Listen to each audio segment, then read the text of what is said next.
Good morning. Call the meeting to order. You probably noticed we're missing the chair. We're also missing our usual clerk, so it may be a bit of a struggle procedurally today, but we'll try to do our best.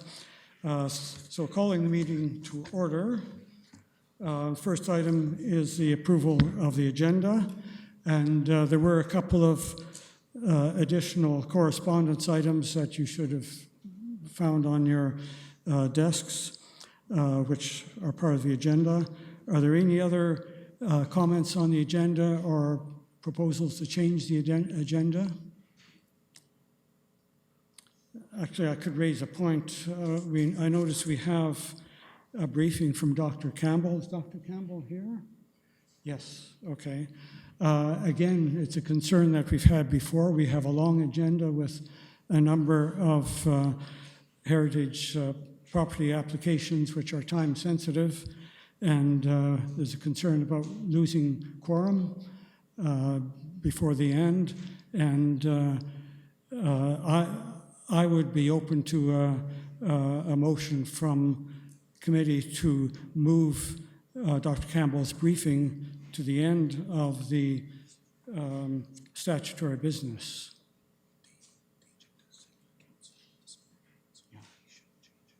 We've changed it in the past.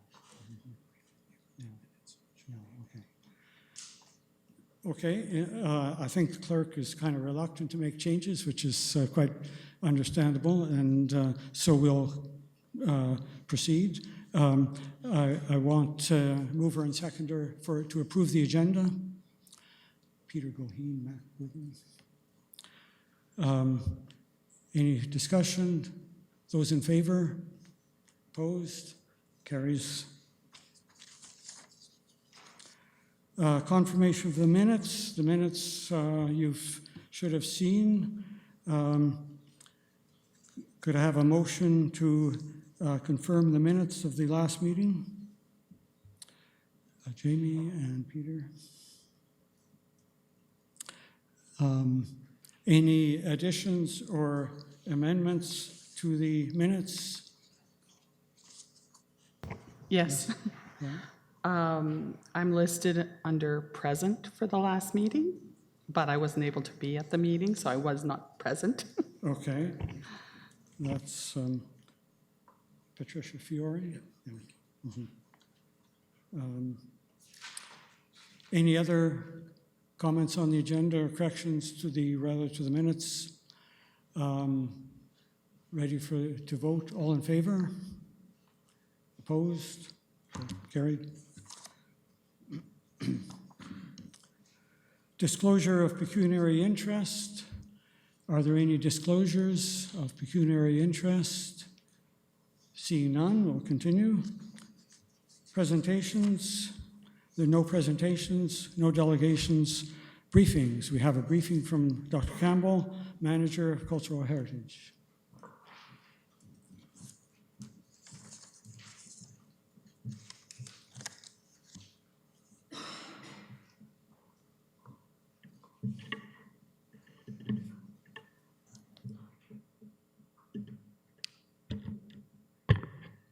Thank you all. So I'm here today to talk a little bit with this committee about the Engage for Change project, which is being run right now out of the Cultural Services Department. I previously had the opportunity to present this to council, so some of you will have heard this before, so thank you for your patience. So the Engage for Change process for us and sort of the roots of this project. Over the last several years, the Cultural Services Department within the city has been building its relationship with the Indigenous population in Kingston, with our urban Indigenous community. And we've been doing this in a number of different ways, hosting events or co-hosting and sponsoring events like National Aboriginal Day, the Cataraqui Community Powwow. We had Coming Home Star, the Truth and Reconciliation at the Grand Theatre Presents as part of the Royal Winnipeg Ballet presentation. And we've also been involved with things like the Canadian Film Festival, the Kingston Canadian Film Festival's presentation of Wawate. In order to begin to foster a relationship with the urban Indigenous community, one of the things we undertook was a needs assessment. And so Terry Lynn Brennan in our department was involved in a conversation, an extended conversation with the community, which resulted in the drafting of the Kingston's First Peoples Purposeful Dialogues report. And of interest today in particular is that this report and the community through this report in that needs assessment identified that they were seeking things like procedural bylaws, policies, protocols, et cetera, that would recognize the value of the urban Indigenous community and be able to bring the urban Indigenous community more deeply into the municipal government. At the same time that these were unfolding at the Cultural Services departmental level, the City of Kingston was also involved in its own relationship building, more at the municipal government structure. So we have things like the agreement between the City of Kingston and the Mohawk Nation Council of Chiefs regarding Bell Island and the protection and restoration of that site. The annual proclamation of Aboriginal Peoples Month in June, our ongoing work with the Alderville Commemoration Project, the smudge ceremony for council and ongoing committees, as well as inviting people like community elders and grandmothers to provide official welcomes and reflections at events such as the Sir John A. Bicentennial. Of course, one of the kind of key pieces here was the development of the official recognition statement, which is now read at the opening of council. And as a next step then in this development of a relationship between the City of Kingston and the urban Indigenous population, we began to engage with a project called Engage for Change, Engage for Change, YGK Reconciliation Journey. And this was an effort over 18 months to engage our community to build a relationship protocol that would then be adopted by council in June, hopefully, of 2018. So there is a long-term kind of visioning process happening, but most of the events related to this program are happening over the course of 2017. So in our commitment to equality and in honoring Kingston's communities, the project, Engage for Change, the word mark you see here, is a multilingual initiative. And I just want to talk you through this logo and where it sort of came from and what it represents. So here you see the logo Engage for Change written in English as well as Mohawk, Ojibwe, and French. And these statements of Engage for Change, contribute to change, let's get engaged so changes happen, and let's embrace the issue of change, translated to English, are all surrounding a circular drum with 7 drumsticks striking it in unison. And in Indigenous cultures, the drum is often considered to be the center of life and the living heartbeat of Mother Earth. And because of the connection with Mother Earth, then the drum has the ability to heal and the power to bring people and communities together through the communal and collaborative act of drumming to a single beat. Here, the 7 drumsticks are intended to represent the 7 grandfather teachings of honesty, humility, respect, truth, love, courage, and wisdom. The Engage for Change project is funded from the sesquicentennial initiatives of the City of Kingston through the Working Fund Reserve, but it also receives substantial funding from the Canadian Heritage Fund, Canada 150, and it's a multifaceted program that focuses on learning through inclusive dialogue, celebration, and performance, with much engagement taking place through a series of community-led and based talking circles that are further supported by public performances, as well as a year-long curricular program involving grade 7s and 8s from across the Kingston community. Reconciliation is the main focus of these initiatives, with the main goal, again, being the creation of a relationship protocol between the City of Kingston and local First Peoples. This is actually a fairly unique process that Kingston is engaging with because we have an urban Indigenous community, and this is not territory, so it's not as familiar as perhaps the processes we've seen unfold in Thunder Bay, for example. So the City of Kingston is taking on this work and is in many ways sort of creating a path for a municipality to consider when they're working with their own populations. Our talking circles have been organized with 10 community partners, and they're guiding and educating and sharing and helping to foster relationships between individuals, but also to create information for that protocol development. And these are just the first step. So this is sort of round 1 of community consultation, sharing, and information gathering, and we do hope this will lead to additional steps in the future in the drafting of that protocol. Each session is designed to educate members, to speak about what the purposes are of Truth and Reconciliation, to guide people to understand the history of Kingston's Indigenous communities, but also the Indigenous communities of Canada more broadly, and to be able to situate everybody kind of comfortably into a dialogue and be able to contribute then to that drafting of some ideas for that protocol. There are a number of upcoming talking circles. If you go to the City of Kingston's sesquicentennial page, on the right-hand side, there is an Engage for Change logo. If you click through that, you can see all of the community partners and their talking circles. And as those open up to be populated, the links will become live, and you'll be able to click through and register for them. I have it on good authority that the Edith Rankin Memorial United Church has already filled its talking circle, so they're on a waiting list right now if you want to join them. So through these participations then with community partners, we're engaging people into this process. But as I said, this isn't the only mechanism by which we're trying to engage and educate the community. We have a number of performative pieces that are also being brought out. So you see March 29th, we have Kahawe Dance Company is bringing The Honoring to the Grand Theatre, so you can book tickets there. We also have Tanya Tegak coming as well. She's doing vocalizations over Nanook of the North, which, if you're familiar with Nanook of the North, is a silent film about Arctic Indigenous communities, and she then is doing vocalizations over that. We also have a boot camp happening tomorrow evening, being offered at the TET Center. If you want to learn Indigenous dance, there is an opportunity there. We have digital stories being gathered through various forms of digital media that will be put onto History and Innovation, one of the websites that came out of the bicentennial celebration, which is now being opened up to explore other layers of Kingston's history. And in addition, we have, again, school programming being developed and offered through grade 7s and 8s in our community, largely focused on the history of residential schooling and what sort of the mandates or the calls were that came out of the Truth and Reconciliation process. So, not a long presentation today, but really an opportunity and an invitation to anyone in the room who's interested. You can email myself, you can look us up online, but really we're just welcoming you all and hoping that you'll join us as we work towards this goal. Thank you. Oh, thank you. There can be questions from the committee. Councillor Schell. Thank you, Mr. Deputy Chair. I did go to the first Engage for Change. I didn't know what I was walking into, and it was absolutely amazing. Citizens, members of various Indigenous communities, and it was a very interesting learning time, a lot of emotion at times, but it was good emotion. It was really quite an event. I encourage anyone to go to one of these. On the idea of engage and educate the community, and your work as an archaeologist, do we have a set of archaeological finds from the Indigenous community that can be part of this education?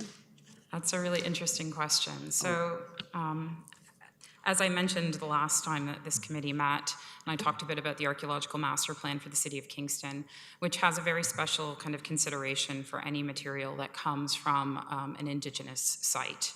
So consultation regarding archaeology on Indigenous locations or sites, as we call them as archaeologists, are really carefully considered, and they're considered in consultation with a representative stakeholder community.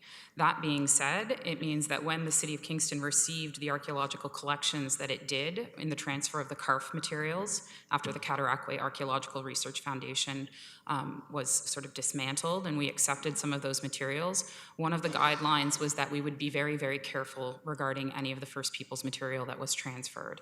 And so the city was in fact instructed to not maintain or keep any First Nations or Indigenous archaeological materials. There was sort of an incomplete transfer of materials to the ministry. We have not identified any Indigenous collections that remain with us, but we're actually in the process of double-checking, ensuring that we do not have those, because if we did, we would actually then begin an outreach to the appropriate community in an act of repatriation. So the conversation really go back to the communities right now in archaeology. We let the communities dictate and decide what it is that's appropriate for them in their own study of their own history. So a long way of saying, we tend not in the modern context to sort of use the archaeological record without the support of an Indigenous group. And in Kingston, as we know, with an urban Indigenous population, there are so many representative and stakeholder communities that we want to be very, very careful that we're always very sensitive to those groups. Carry on. Thanks. In a way, that's good, and it's too bad. In other words, we need museums all over the place. And you mentioned something about the other layers of the Kingston community, and I didn't catch the first bit. Is there a book being created or a story being created about the Indigenous background in Kingston? So one of the things that we've done in this project thus far is we've set it up so that we're trying to capture digital content. So we're gathering stories from participants. We don't actually know what the output will be at the end of this. We have consideration right now being given to a brief documentary style film, or even just putting those into perhaps one of the library repositories where digital stories are collected, even using them in places like the Rideau Heights Community Center, where we're developing again some digital interpretation for that site. So we don't take video and we don't collect stories at talking circles. Talking circles are sacred spaces and we respect that. But at those circles, people can identify that they would be interested in some follow-up conversation. And so we are working to gather that. Right now, most of it's going to be living on history and innovation, where there's a node right now for First Peoples. So if you were to click on that node, you're going to see increasingly over the year that some of these stories will come to that space to live. And then we do hope that we can kind of reassemble them, repackage them, and use them in an appropriate outreach strategy. Paul? I'm very impressed how the city is dealing with the community. It's for the people that don't know, this community is very diverse. A lot of us don't feel like we're represented by our own First Nations. They have their First Nations, and to them, we belong to them, but to us, we're citizens of Kingston too. And unlike places like Thunder Bay that has a one-stop shopping for First Nations, it's mostly Ojibwe and some Métis and OJ Cree. Here it's so diverse, it's hard for us. And the city, I'm very impressed how the city's doing this. I encourage everybody here to try to go to one of these. It's not us, just the Aboriginal community wanting to tell the city what we need to do, but the citizens have to have a say as well. I do know I'm sort of one of the organizers for the Edith Rankin one. That's the church one, and it's part of the reconciliation. Of course, we know the church was very much involved with residential schools, so it was very important that other voices are heard too. I know in the Indigenous community here, this is the talk of the town. People are trying to figure out, how do I get into it and how do I be part of it? And I'm hoping that the people that need to be involved from the community and want to be involved get a chance. And because I know it's the organizations that are putting out the invites, including the links, I'm hoping that if the community really feels that they don't have a chance because the space has been taken up for other people, that maybe an extra one could be put on just for the community itself. So miigwech Mongoa for the work you guys are doing. I think it's amazing. So thank you. Thank you, Paul. And if I could just add to that, we are trying to prepare right now an information package for anyone who wants to participate or who has participated and wants to take this back to their own community organization. So we're kind of offering a further resources next steps. So you've begun the conversation, you've begun your own education and your path. And so we want to really set that up, and we want to make that available as well, because we recognize 10 talking circles is sort of the tip of the iceberg and this first process. So your points are well taken. Thank you. Go ahead. You mentioned, you talked about making sure that there weren't any archaeological collections in the museum, in the municipal collection. And I was just wondering if any thought has been given to looking at whether or not there are Indigenous objects collections, which would include archaeological collections, in any of the local museum or historic sites in the surrounding district, because there are real implications for objects as well as archaeological collections. Again, that's a very good point. And as we are sort of reviewing our own processes, one of our goals always in cultural services and through the city-held museums is to sort of assist in fostering the sector's education and process as well. So for example, our own civic collections technician for the city of Kingston is attending a workshop to learn more about Indigenous collections management and also engaging with the Indigenous community around collections. Not because we have them, but because we want to be very proactive in our skills and the training that we have in relationship to those communities. That being said, we are trying to work with CAM always to develop the sector. And I think the point you've raised is a warranted one, which is about bringing perhaps that kind of training and that opportunity for conversation about collections management into the local community. I think that's a warranted, concern, and something certainly that we can bring through CAM, I hope, into this community. Yes. I see under the school programming section of the presentation that the LDSB is represented. Are there opportunities to branch out to the other school boards?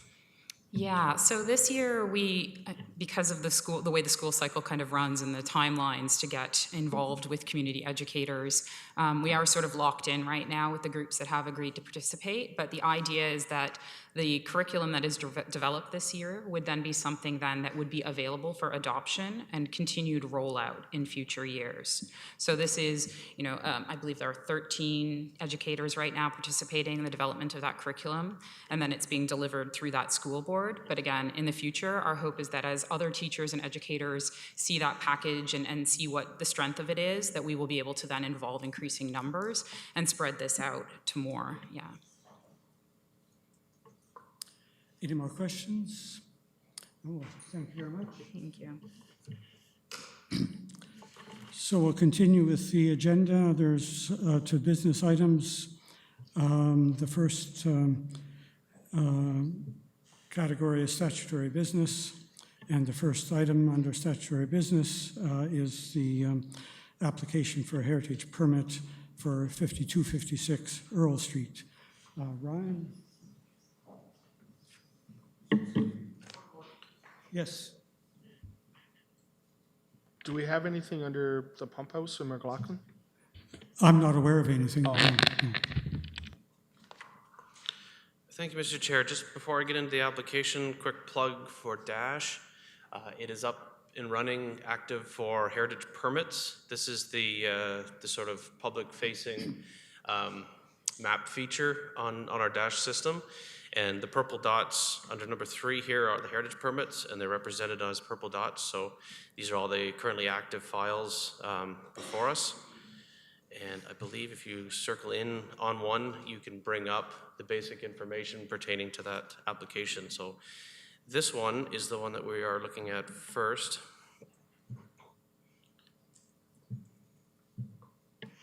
This application is at 52 to 56 Earl Street.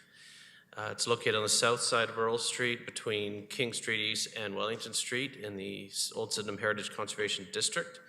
The property contains a multi-unit brick building known as the Winston. It was built in 1886 and enlarged in 1905 by plans from Joseph Power. The subject property is designated in 1983 under Part 4 and was included in the Old Sydenham Heritage District. So the property is this one right in the middle on this picture. And the building, as I'm sure you're aware, looks like this from the street. The application before us under Section 42 of the Heritage Act pertains to a request to demolish a rooftop structure, which is represented here. It's also in your agenda package on the rear of the 56 Earl Street section of this building.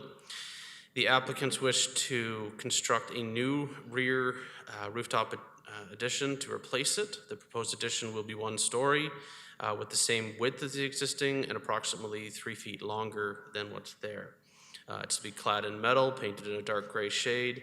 Then a new door and sash window will be included on the inside wall of the addition, and a new double sash window will be added to the rear. There'll be no openings on the alley side of the addition. The applicants are also proposing to replace 2 windows on the upper stories of the northwest side of this building along the alleyway to be replaced with double-hung wood sash windows clad in metal in a traditional glazing pattern. Plans are prepared for this application by Bruce Downey of Hughes Downey Architect, and they're included as Exhibit B. The proposed addition would appear similar to that plan there. In terms of circulations, we provided this application to internal departments. Their requirements have been included as conditions of approval in this application, in our recommendation. It was circulated to this committee through the DASH program, and we've considered all comments received. There's one concern was expressed regarding the change in roof profile with the addition of the roof structure and the impact this change will have on the heritage character of the district. Staff have reviewed this matter with the applicants, and in order to ensure snow and ice does not accumulate on the rear addition, a continuous roof profile is proposed from the ridgeline of the main house to the rear. The applicant is proposing to retain evidence of the original roof profile along the side wall and clad the addition in a dark gray metal siding in order to diminish the visual impact of this addition. Mr. Chair, this staff have reviewed and are satisfied that the proposed alteration meets the designation goals and objectives of the district plan, particularly with respect to those goals related to supporting and encouraging the conservation and continuing use of the district's heritage attributes. The proposed alterations will be completed in accordance with local and federal best practices in heritage conservation and should have a minimal impact on the district. So we welcome any comments on our recommendations to council and or any questions you might have. I see the architect is here. Do you want to make comments?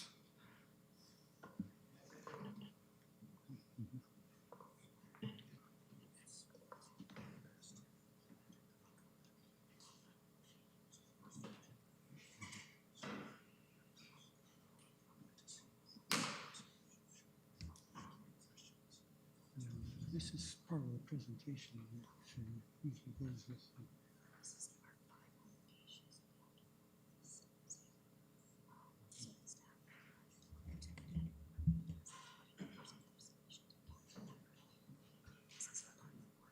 Yeah, I understand.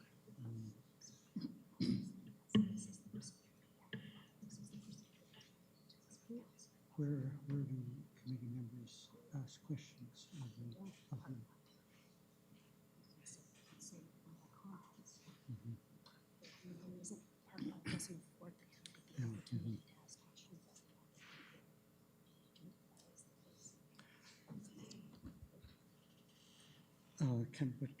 Can the agent make a statement?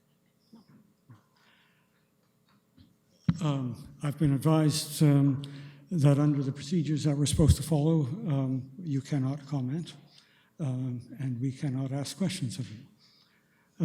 Sounds quite unusual to me, but that's what I'm advised.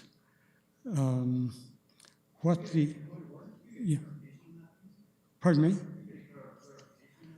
Yes, could the deputy clerk speak to that? Okay. So we have a procedure that's been provided to us by council for Part 5 applications. It's essentially a 5-step procedure. The first part is where staff introduce the report. The second step is that the committee is asked if their comments that they've provided through Dash or in writing to staff have been accurately captured in the report from staff. The third step is to receive comments from the public. Once all of those comments have been received, then staff will respond to them. The fourth step is that the committee will be able to provide their final comments, and those comments will be captured and included on an exhibit that's attached to the report that goes up to council. And then the fifth step is for the committee to vote on the recommendation that they either support or do not support the recommendation. That this is the process that has been approved by council and that we're to follow at this meeting. My understanding was that although when it's in a Part 5 situation, the owners and the architects or whatever don't have to be here, but if they're here, I thought we could at least talk to them. That's not really set out in the procedure, and that would really provide an advantage or a disadvantage depending on the situation if the applicant or their agent were not here. We can't treat the applications differently. They're not required to be here.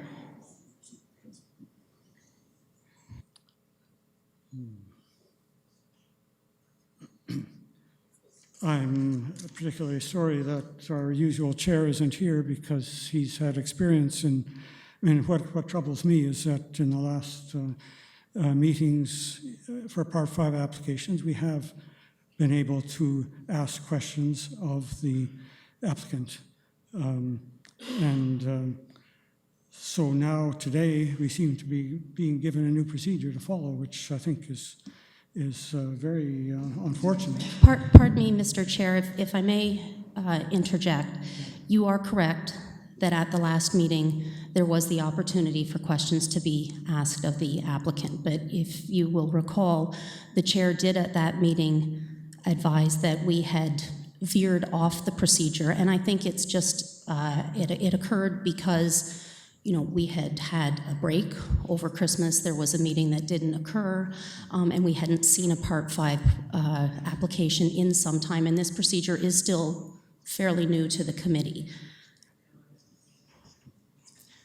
But the chair did clarify that the questions of the applicant or agent, as the case may be, were not in keeping with the procedure that's been provided by council and approved. So this is just here as an information package then, basically.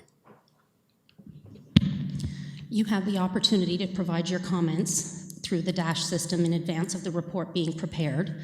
Staff will reflect those comments in the report, and you will have the opportunity at the meeting today to confirm that your comments are accurately captured in the report from staff. And then you will be given an opportunity to provide final comments, which will be appended in an additional exhibit that goes up to council. So council will see all of the comments that were provided by the committee, both those that were provided before the report was written, that were provided through the DASH system, and any final comments that you have today. So this also means that members of the public can have no interaction with these applications. There's no opportunity for us to amend or defer. The members of the public are able to speak to the report. They're able to provide comments and ask questions, and staff will respond to those once all of the public comments have been made. But we're not able at this meeting to make amendments or deferrals to the recommendation that's before us. The committee has the opportunity to support or not support. And in either event, the report will proceed to council on a report from the clerk. If the report is supported, it's reported in one section.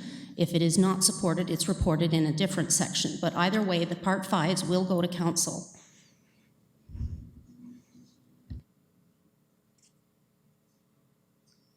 Okay.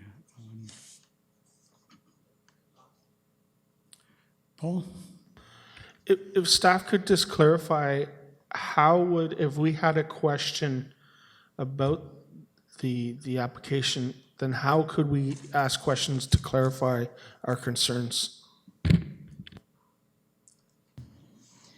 If you can raise those in your final comments.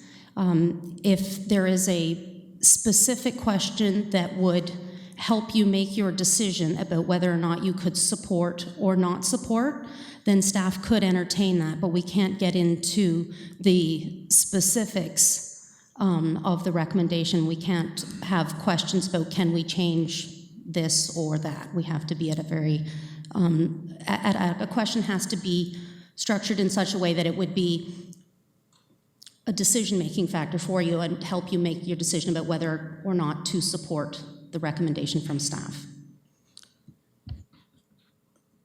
there is an opportunity for both the committee members and members of the public to comment. And I believe, but I think, let's see, they provide a statement, but they may not. Yes, okay. The applicant will respond to statements from the public. So, well, I think we'll get there. It's a little convoluted and so on, but let's try to make this work. So at this point, we have had the presentation from staff.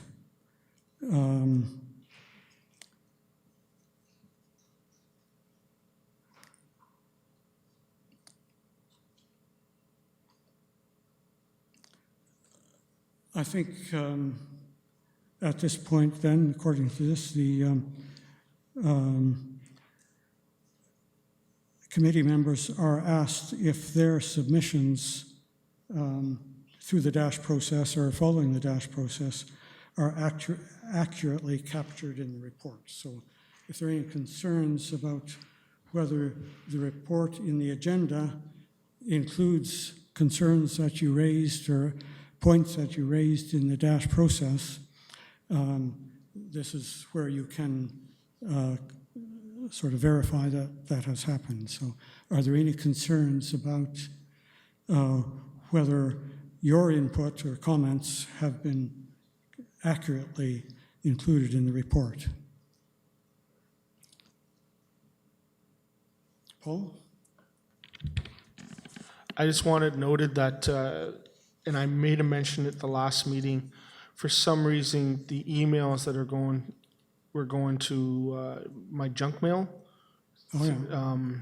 It's weird, and I did not know about this. So, but can I make a comment now? Okay.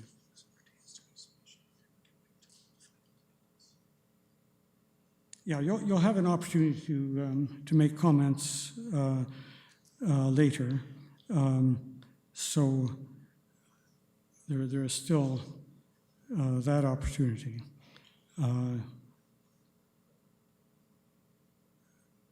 Are there any other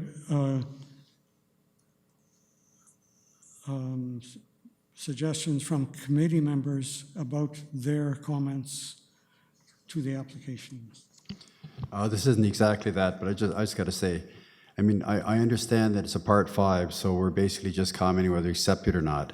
But part of this whole process that I've always objected to is the fact that we never ever get to talk to the client. So if the client comes here and has an architect or somebody who wants to make suggestions, I don't see why they can't at least be asked questions before we make our final comments. You know, we can say, you know, my comments in the report are fine, but they might change when talking to the owner of the architects because there's a reason I didn't understand. You know, I understand our process. That it's really staff approval, and that's the way that it is. But I don't see why we can't talk to a representative of the owners. I think that can be interpreted in a couple of ways.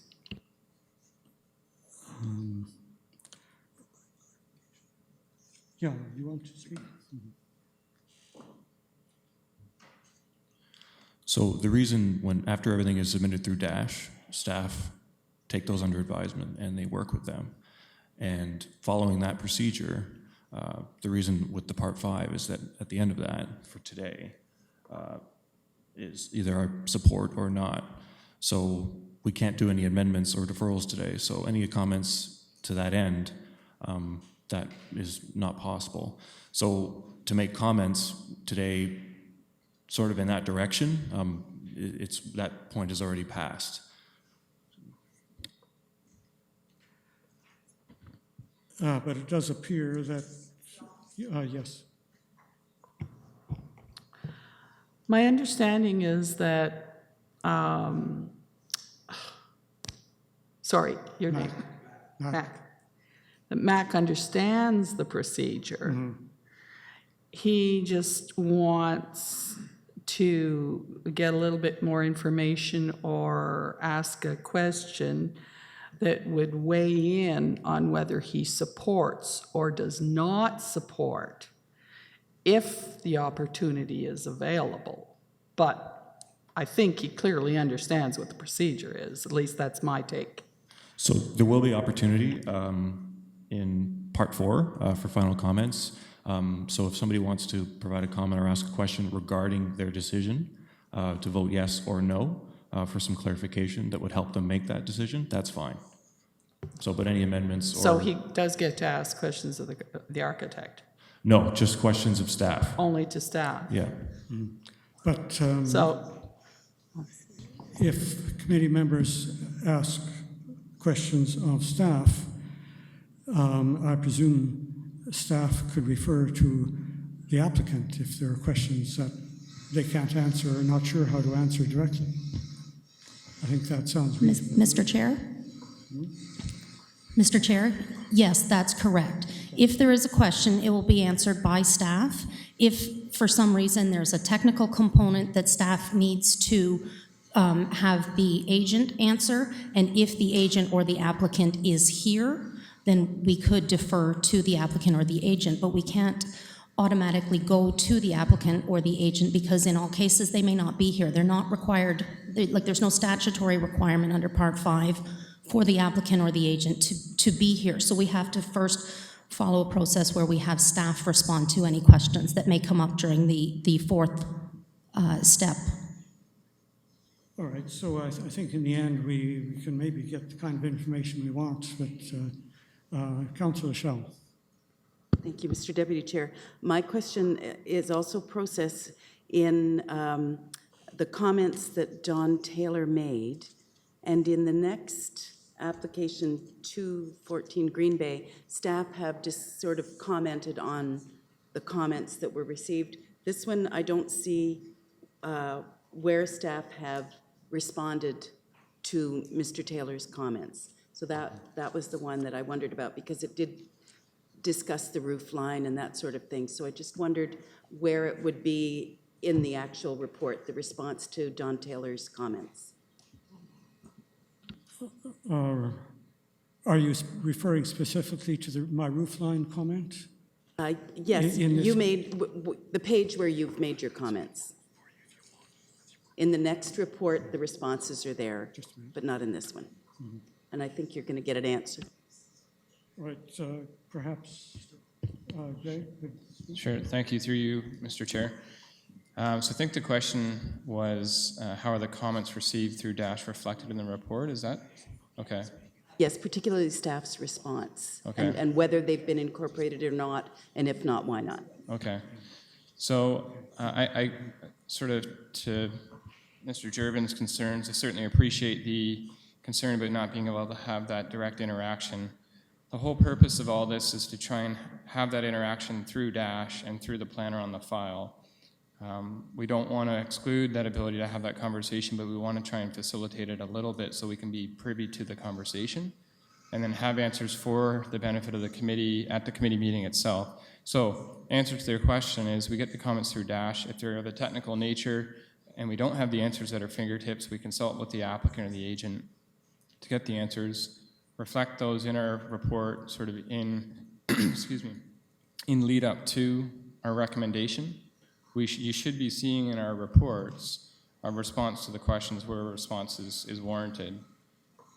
So the response and the details that are being sought by any member of this committee through DASH should be in the final report that accompanies the recommendation. Okay.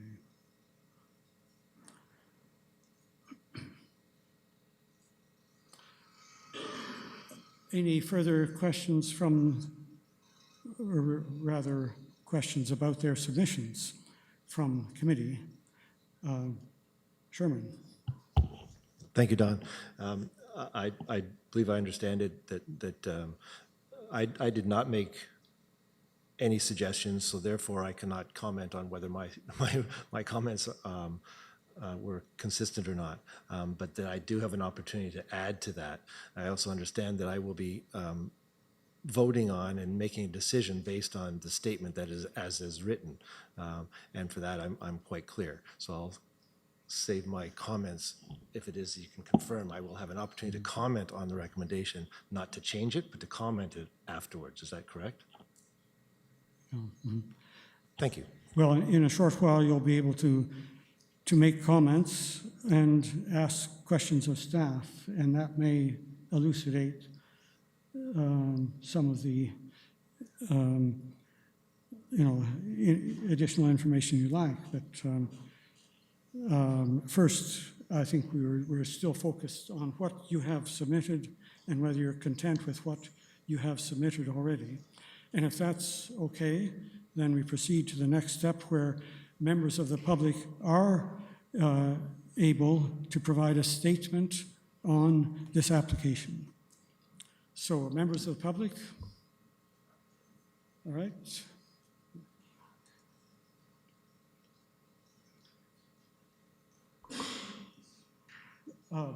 I should say, Bruce, you are a member of the public. Yes. Mr. Dixon?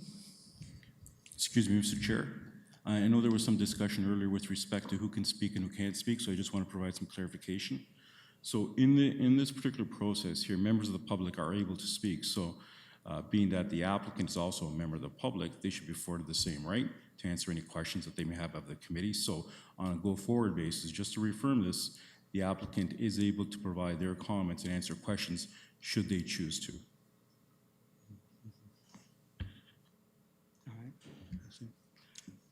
Thank you, Mr. Chair. Thank you for the presentation. Building is very interesting. I've walked by there many times, and my only comment is that I prefer that the material on the addition to be brick, just because the building is so distinguished and has a high standard of care attached to it, just for greater I guess, conformity to the original design, and I'm wondering if the committee could explore that possibility. Thank you. Thank you. Next.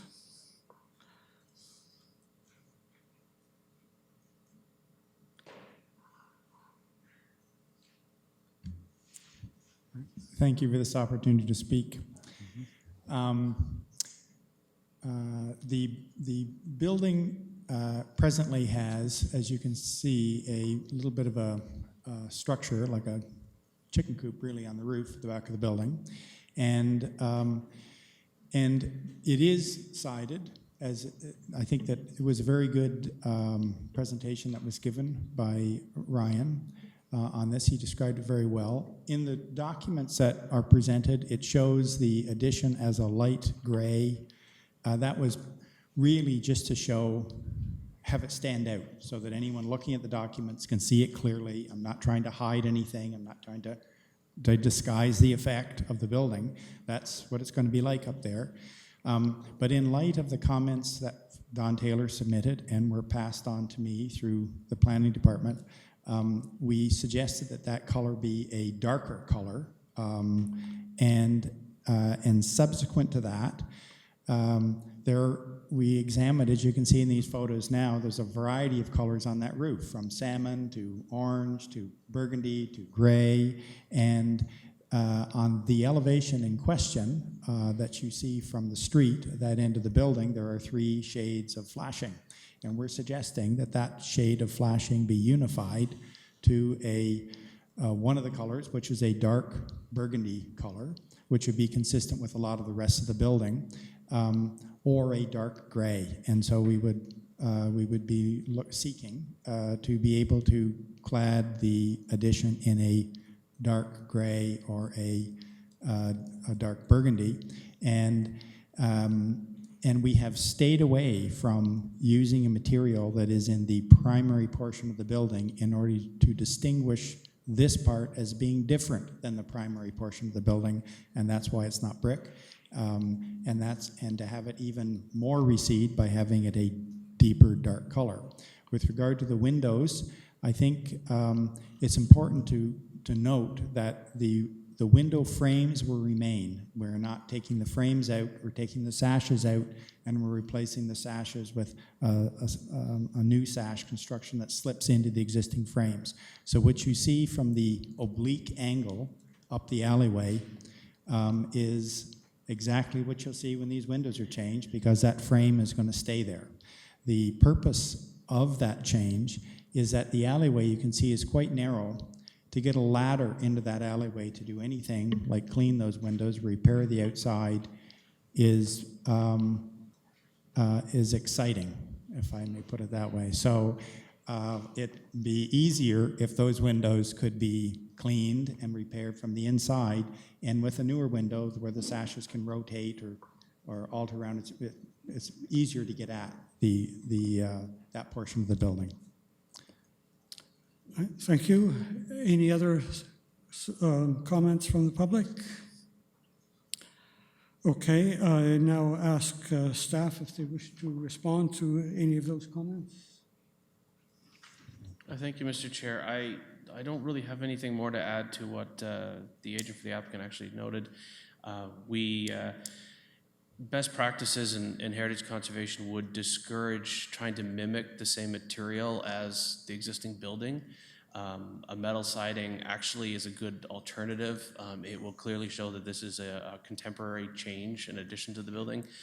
The color that the applicants have chosen, they had the option in their application for both the red and the gray, so we really don't have a concern either way.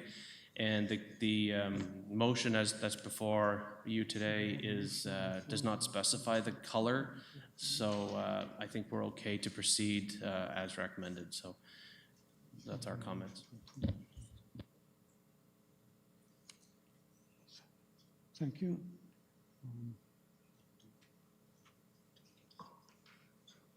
Okay.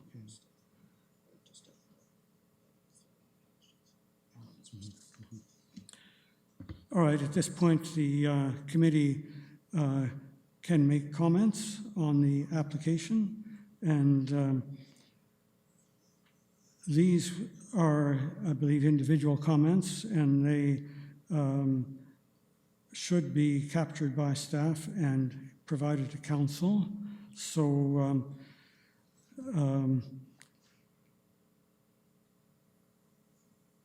let's see, I think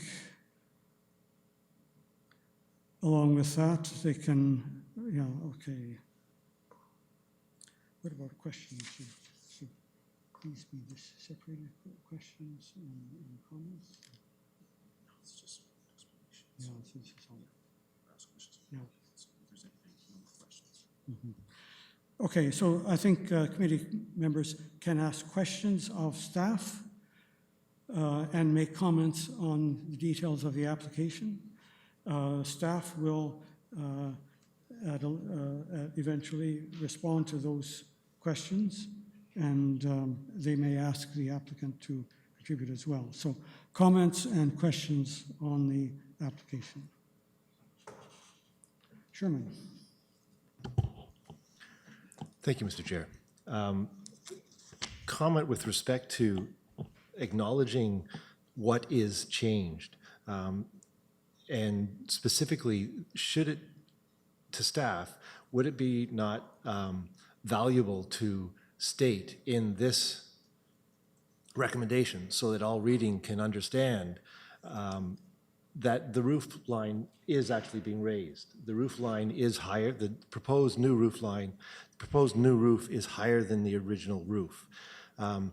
And that would help to, and why it is, so that it would help to identify the significant, the relative change, the necessity of the change, a higher roof, and this is why, but that it be significant in the statement that that change is being allowed, the raise of the roof is being allowed.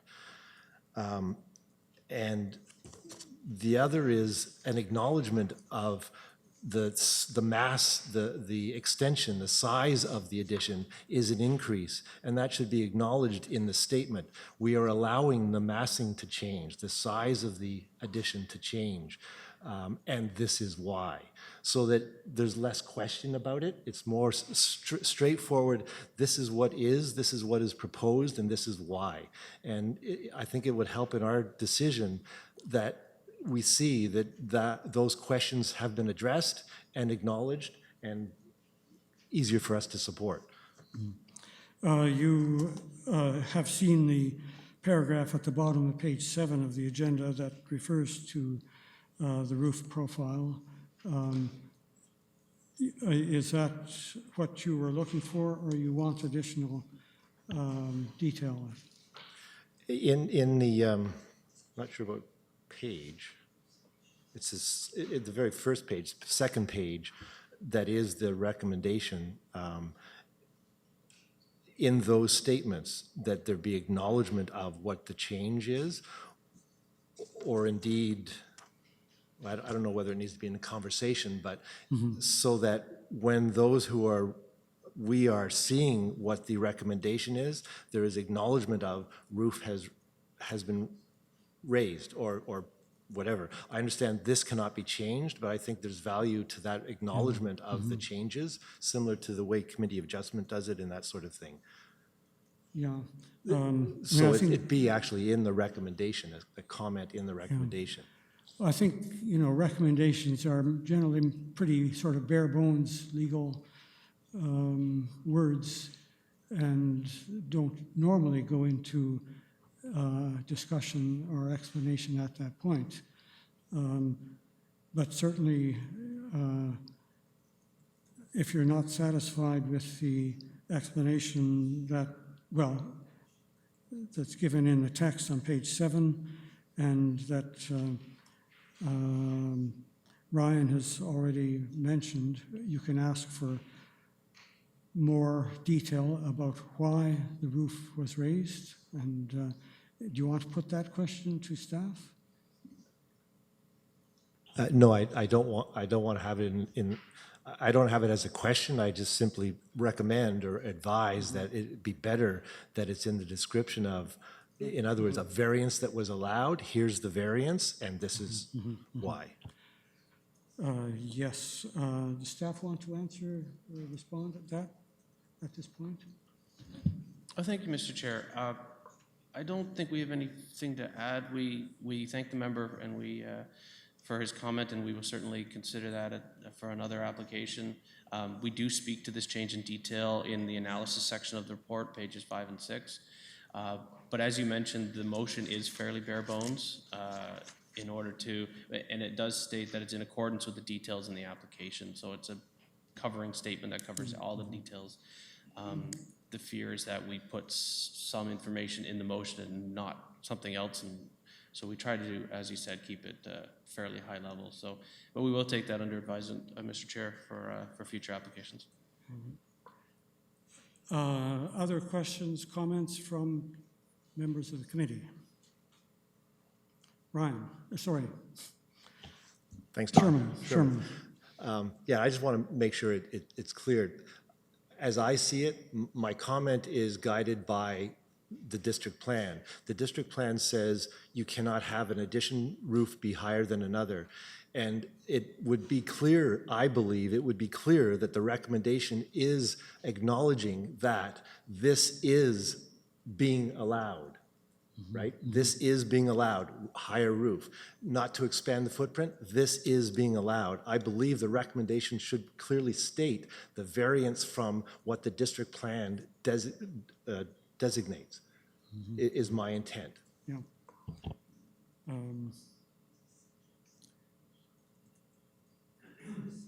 Maybe let's carry on for now and see if there are other comments.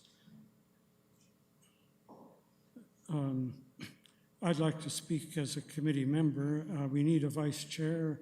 Councillor Schell, are you prepared to be vice chair? So you have Certainly, and I'll hand you the chair, and I will take the chair and ask you to speak. Yes. Well, I raised the issue about the roof line, and Sherman has pointed out that the district procedures or guidelines are fairly clear about not raising the roof line where it's readily visible from the street. And, you know, I'm concerned that it was rather visible from the street. So basically, there's a choice here of whether you keep the applicants have made this, discussed this, I'm sure, whether you keep the original roof line as far as you can and then have a big box sticking up at the rear, or whether you cover it all over with one roof line, which improves the drainage, but on the other hand, it's now draining to the front of the house, which is pretty unusual, and the whole appearance is probably a bit strange as well. So I think there is we're dealing with questions of drainage, visibility of the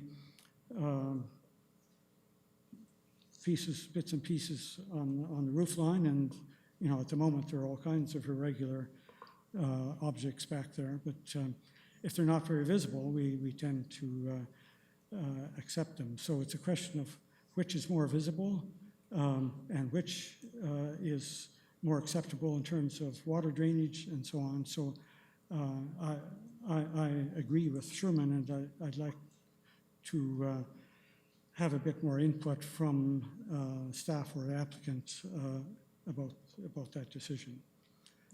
All right. Thank you. And I return the chair. Thank you. Are there, would the staff like to comment any further on that, or ask the applicant to comment? Thank you, Mr. Chair. Certainly the height is a consideration that we spent some time on, discussing with the applicant and reviewing the plan itself. I think we have to look at it in its overall impact. The height is taller mathematically at the very rear by about 2 feet, I believe. But if you're looking at it, it's the peak of the roof is not being exceeded at the peak. It's coming off the top of the peak, and it's actually going up slightly to the rear, given the nature of the property, the building, and drainage and everything else.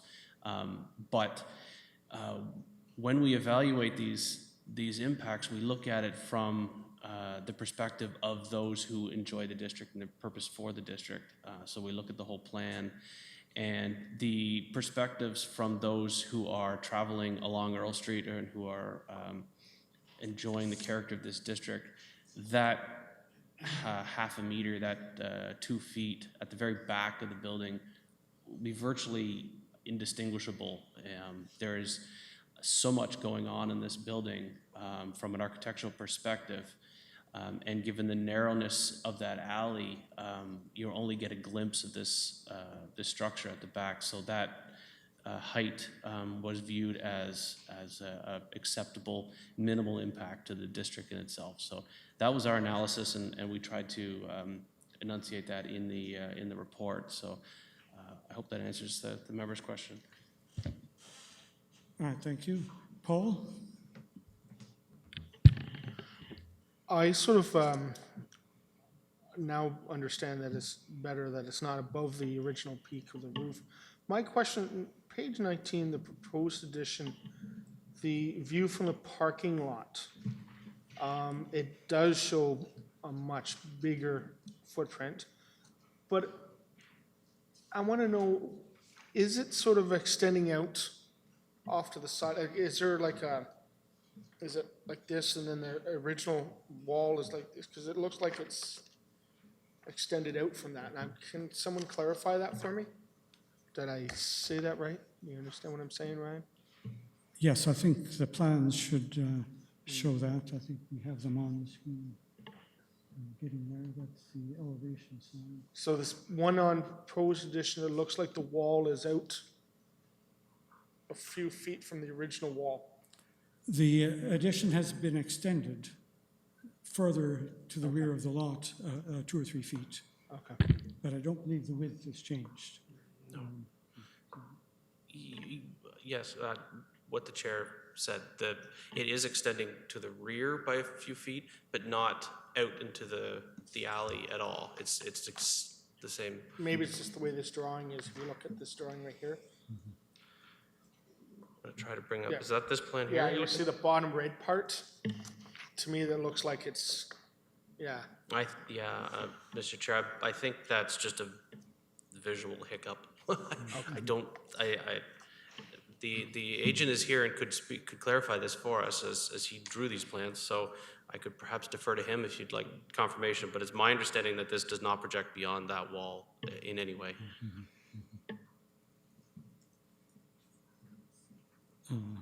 Mr. Downey? Thank you. The report is correct in that the width of the building is matching the width of the existing structure that's up there. The length of the building is being extended. It's staying in from the edge. Right now, in the photo that you see on the center left, set aside, where you actually see the new structure positioned, when you're on the roof, that wall is set in from the brick portion at the back by about 2 feet. When the addition meets the main building, it's in line with the existing addition. It's set in about 8 inches to 10 inches from the face of the brickwork. So the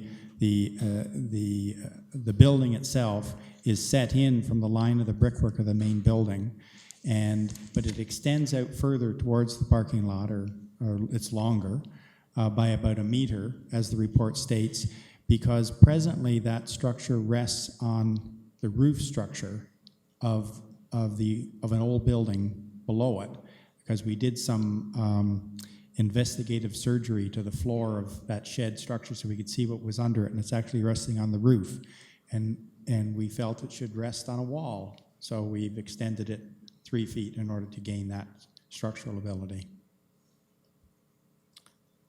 Thank you. Any other comments or questions? Sherman? I just want to acknowledge that I'm reading the plan properly. The width is also being extended, not towards the outside of the wall. Sorry, I just want to acknowledge I'm reading the plan correctly. The width of the new construction addition is also being extended. It's wider than the existing, as is indicated on the provided plan, Exhibit B. Although there are not dimensions on that plan, it is clearly narrower and shorter than what is proposed, longer and wider.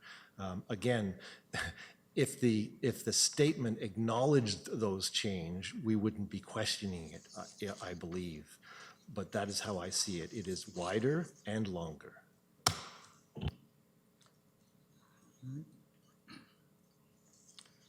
you. Other comments?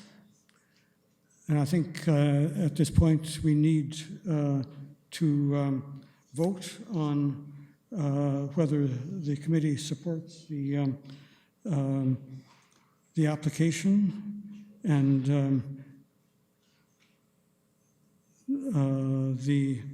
I don't think in the end there are any substantive comments that that were not already included in the report. So I guess you've had your chance to make additional points, but I think the points that have been raised have already been there. So I'm looking for a mover and seconder to approve the application. Oh, sorry, Mac. Right, there's a mover. Oh, sorry, Sherman. You're seconding, okay. Right, so the motion is to support council's approval of the application.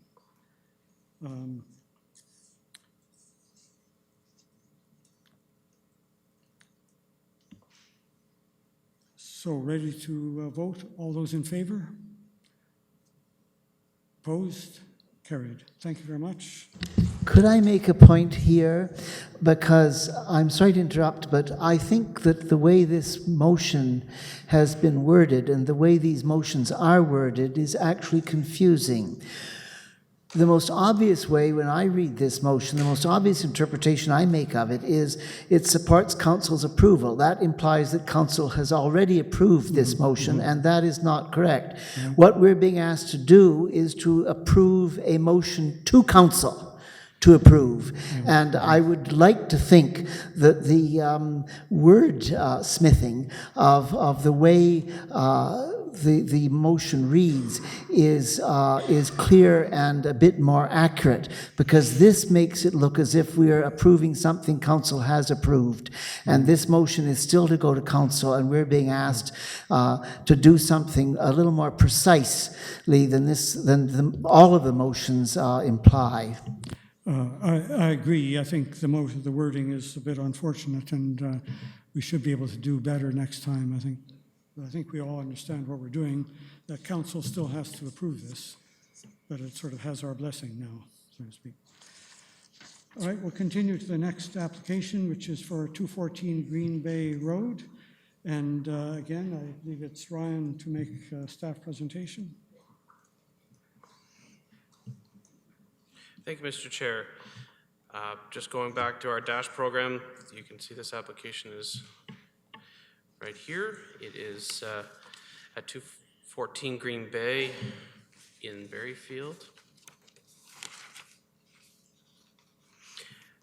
It's on the southeast side of Green Bay Road, and it is currently vacant. This is the lot here. You can see this is James Street and Main Street here. An application has been made for the erection of a new building under Section 42 of the Heritage Act.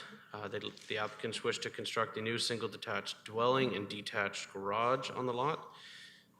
I'll bring up the plans here for you.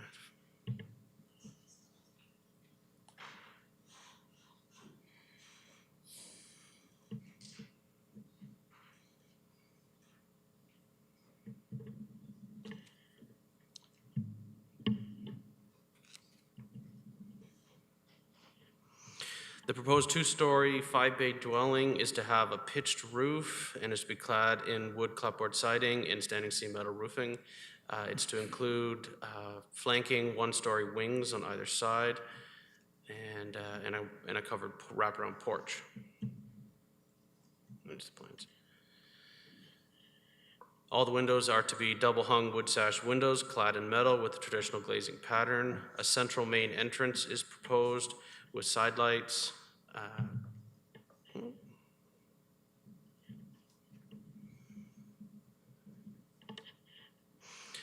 And the proposed dwelling is to be approximately 1,800 square feet on the ground floor, not including the porch, and about 1,200 square feet on the second floor. The 1.5-story detached garage is proposed immediately adjacent to the new house and slightly set back from the front facade. The garage is similarly clad in wood siding with a metal roof and is to be approximately 418 square feet with a partial second story for storage purposes. Now, while Green Bay Road, 214 Green Bay Road does not include a heritage building, the erection of new structures can have an adverse effect on the district.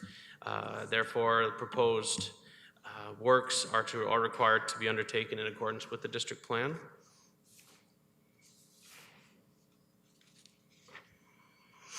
Section 45.1 of the district plan requires that new dwellings be compatible with the cultural heritage value and attributes of the district and maintain the rhythm height of the streetscape while being a contemporary interpretation of the prominent forms of the area. The first three subsections of that section include requirements pertaining to the massing, height, and setback of the new dwelling. The proposed two-story dwelling includes a footprint of approximately 2,200 square feet, including the porch, which is similar in size to dwellings along Green Bay Road, including 220, 223, and 227 Green Bay Road. And there are pictures in your agenda package in the accompanying HIS showing those properties. A review of the design plans confirms that the height of the new dwelling will be consistent with the height of adjacent heritage buildings. Staff, to ensure that this policy is met, staff are recommending that a condition of approval be included, that the peak of the new roof, the roof of the new dwelling is no taller than the adjacent heritage buildings.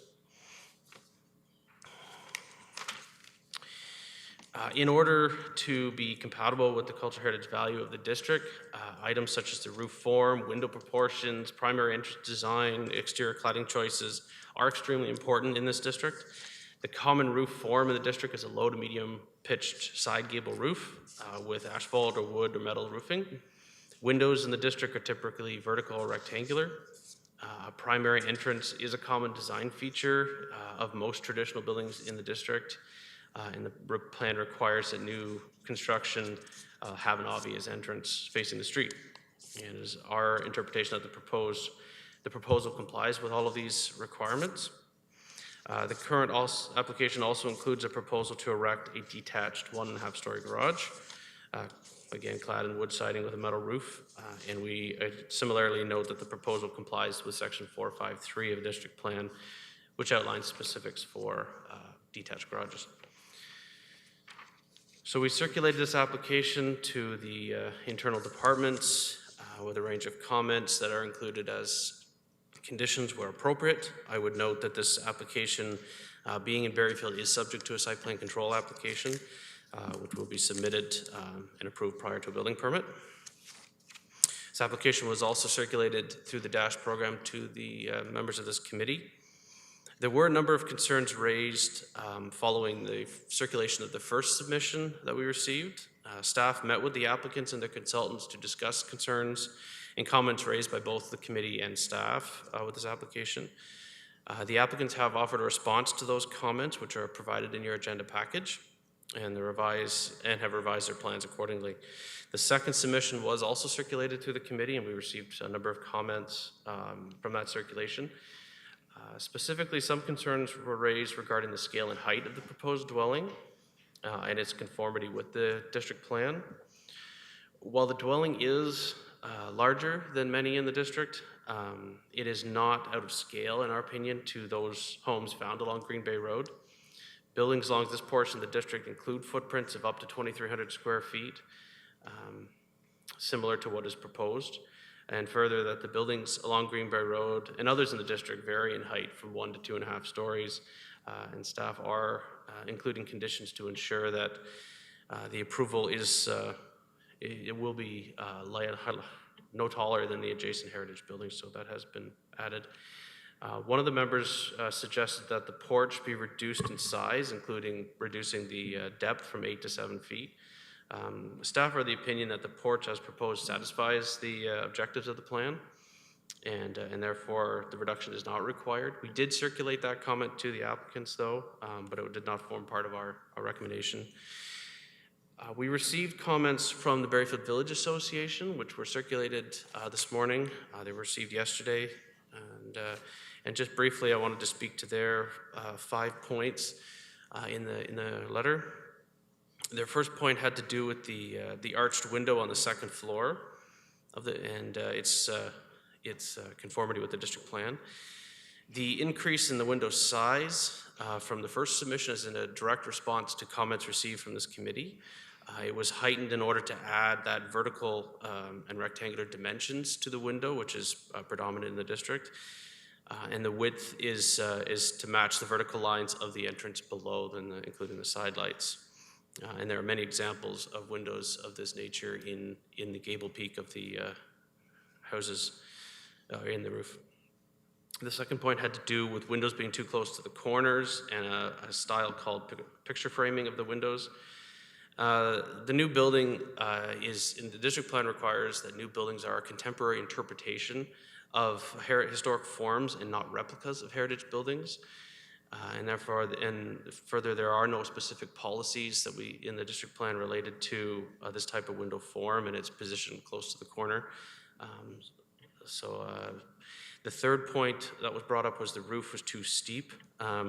the pitch of the roof is the same. It was to mimic the property at 218 Green Bay Road, and in fact, may be actually a little a little flatter, depending on when the final plan comes in for the height to ensure that is lower. But actually, this pitch of it currently is appropriate.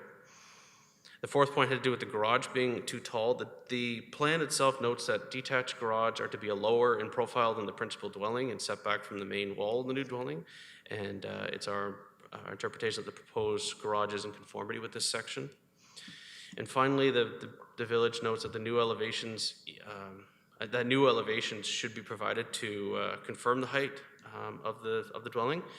And we agree with this statement, and is actually part of the reason we formed the recommendation, so that when the final plans are detailed out for building permit purposes, that the applicants do need to confirm that the building is no taller than adjacent heritage buildings as per the plan. So finally, Mr. Chair, the dwelling has been designed in a manner that satisfies the objectives of the district plan with respect to the character of the existing heritage buildings and the immediate area. The applicants have chosen materials, roof pitches, and windows and door proportions that are in keeping with the heritage character and value of the district and are common in Berryfield. Staff have no concerns with the conditional approval of this application, and we welcome any comments on our recommendation or any questions pertaining to this application. Thank you. All right, thank you. And I think I should say, and the committee is aware that the applicants have really made a considerable effort to change their design so it's more acceptable to the Berryfield guidelines. And so we appreciate working that they have been willing to accommodate the guidelines and our own comments to a considerable extent. I know there's still a few suggestions that will probably come forth. At this point, I'm asking committee members if they are satisfied that their comments that were already submitted are accurate in the report, whether they are complete the way they were submitted. So are you satisfied with that, Mac? I just sent back a note that I agreed with the plans, and one thing I really hadn't looked close enough at before was, I think the plans look very nice, but I really have trouble with the arched window. You say that like a trapezoid window there would have been fine with me. There are other examples in the village. There are many examples that have arched windows. Mac, if I understand our procedures right, this is not the point to be asking questions. Well, I can do that afterwards. I can do that afterwards? Afterwards, okay, yes. Okay. Mm-hmm. Any other concerns about whether your input to the dash process and so on is captured properly in the report? Sherman. Thank you. Exhibit A, 44, page 44. We have a great trouble hearing you, sir. Sorry. I'll try to speak more directly into this little microphone. On page 44 of Exhibit A, there's a chart that highlights our comments and then responses. And I have to acknowledge that, or I want to acknowledge that there is a change in the sunroom, and I want to acknowledge that is what can help it look and be more appropriate. The sunroom, the height of the roof on the sunroom has changed. That is the height of the wall, and I think it's important to acknowledge that, because in the composition of the dwelling, of the building, it is a significant change. So I just want to make sure that moving forward, when I say that something is changed, it's acknowledged that is changed, not that it hasn't changed. And I want to point out the importance of acknowledging change, making it very clear this is what is being changed and why, because that is the beast. We are acknowledging change. And I think it is important that it is very clear what the changes are and that they are being allowed, and this is why. That's all. All right, thank you. Other comments? Okay, then there's an opportunity for members of the public to provide a statement. Do members of the public wish to speak?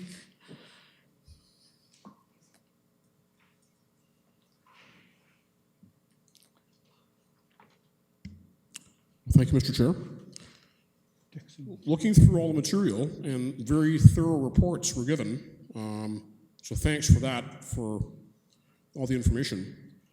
My only concern would be the overall size of the new proposed construction as compared to the size of the lot. Might be just a little bit too much house for the lot. That's really my only concern. I think the interesting similarities and comparisons to other houses in the area, especially the one down on Emily Street, is very interesting. But that's all I have to add. Thank you. Thank you. Other statements from the public? Okay. As I mentioned, it's possible that when we get to the question period later, that there may be questions of the applicant coming from staff.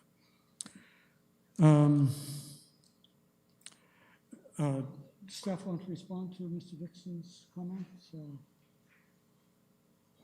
Mr. Chair, the only comment I would make is that the house does comply with the zoning requirements for lot coverage.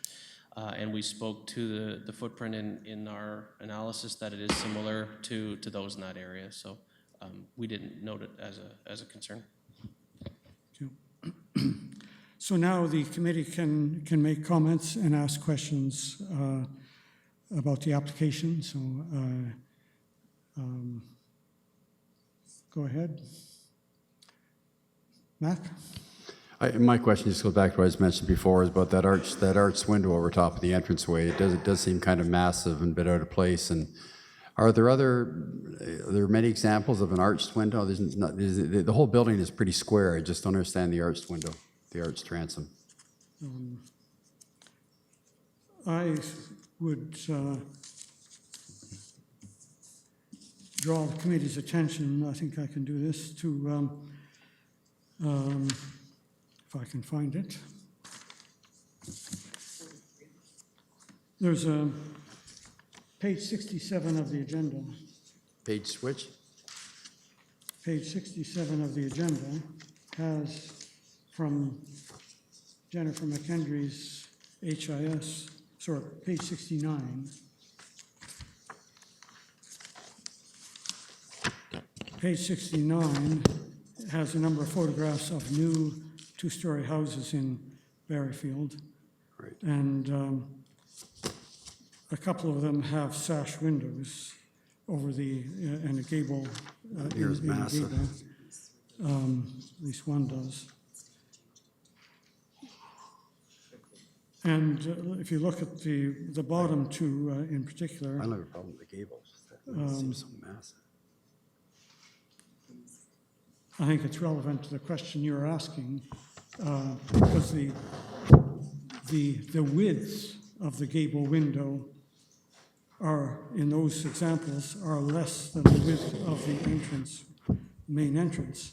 But the width of the sash window more or less aligns with the front door, right. Not the whole entrance with sidelights, but the sash window aligns with the width of the entrance door. And so I think that is a point that you could legitimately ask for clarification and response. So,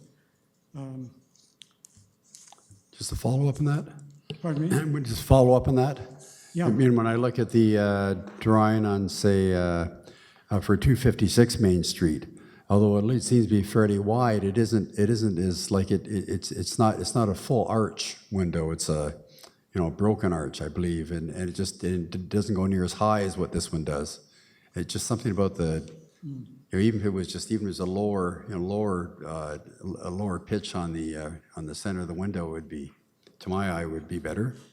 I know that there's one really steep one here on 248 Main Street, but that's very, very small. It's very narrow. The only, there's both ones on 252 Main Street and 256 Main Street.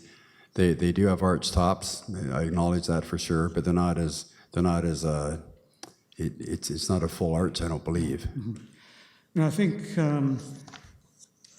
it would be appropriate for us to raise this point and see that staff are aware of it, but I think we probably can't change the recommendation. Maybe we can suggest that they could consider that change. Make a suggestion, a suggestion to the owners. So, would staff like to comment on that point, the width of the sash, the gable sash?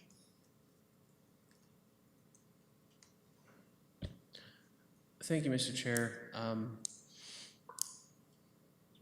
In our analysis, we found that the window does comply with the general policies of the district plan, so we were not objecting to it. But certainly provide those comments, and we will pass those on to the applicant. And I don't think there's a problem if they adjust that arch slightly in terms of the motion that's before council. So I'll have that discussion with the applicant. Other questions, comments, Paul? There's originally a concern of the size of the house, and they've scaled it back.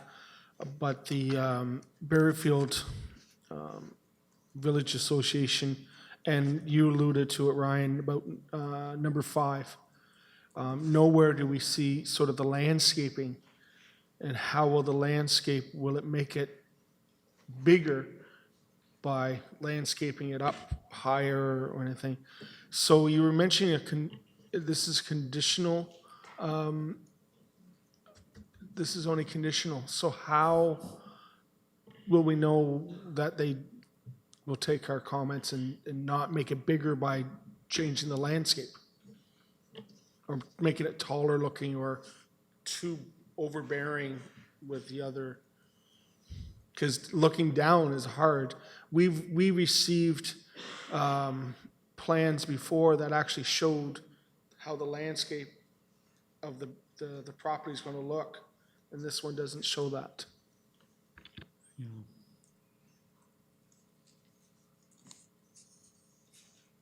Oh, well, you want to reply? Mr. Chair, I'm not entirely sure I understand the member's question. We are recommending approval of what's before you, so the basic design and shape and location of this building will be as you see. That won't change.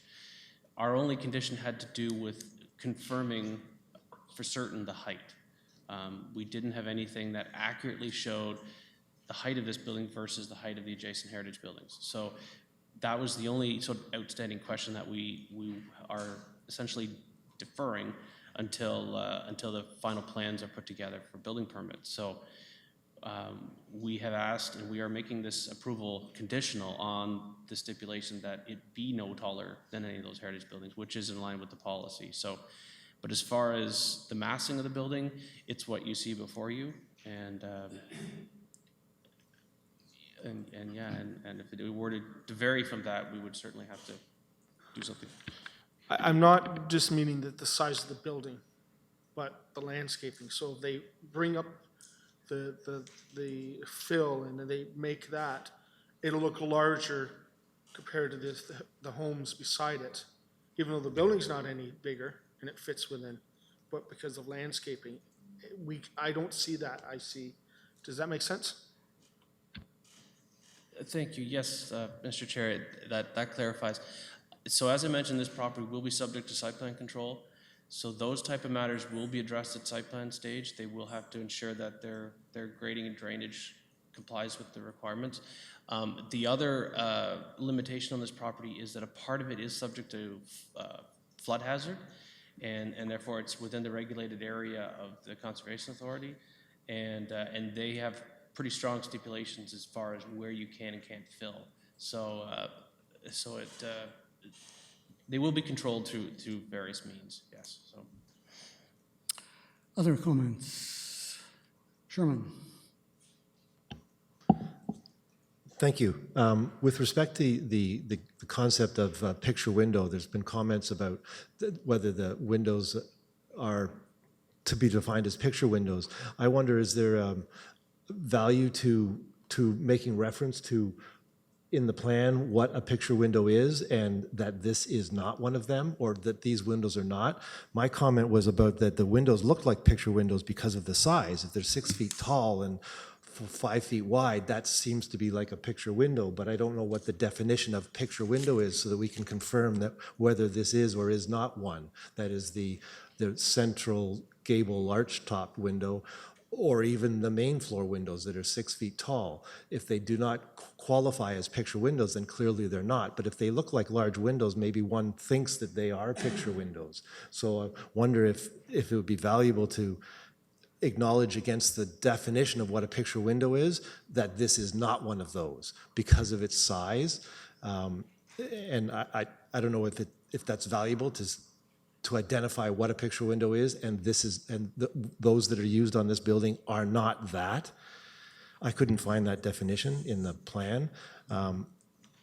Also, with respect to that siting, I think it'd be valuable because in the elevation, it looks like a level floor plan and then level grade. It would be valuable to acknowledge that.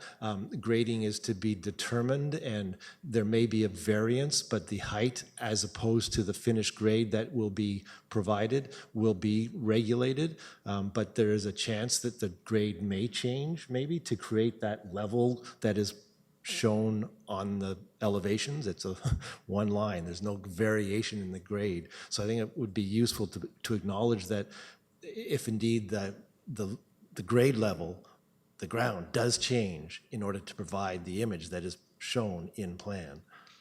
Okay. Yeah, I don't think we need to be concerned about sort of defining a picture window. I think the committee can see the size of the windows and can say they're happy or they're not happy with it. And I think most people would consider a picture window something very wide, and that's not what we have here. So I doubt if any further clarification is needed. But if staff want to make any comment, that's fine.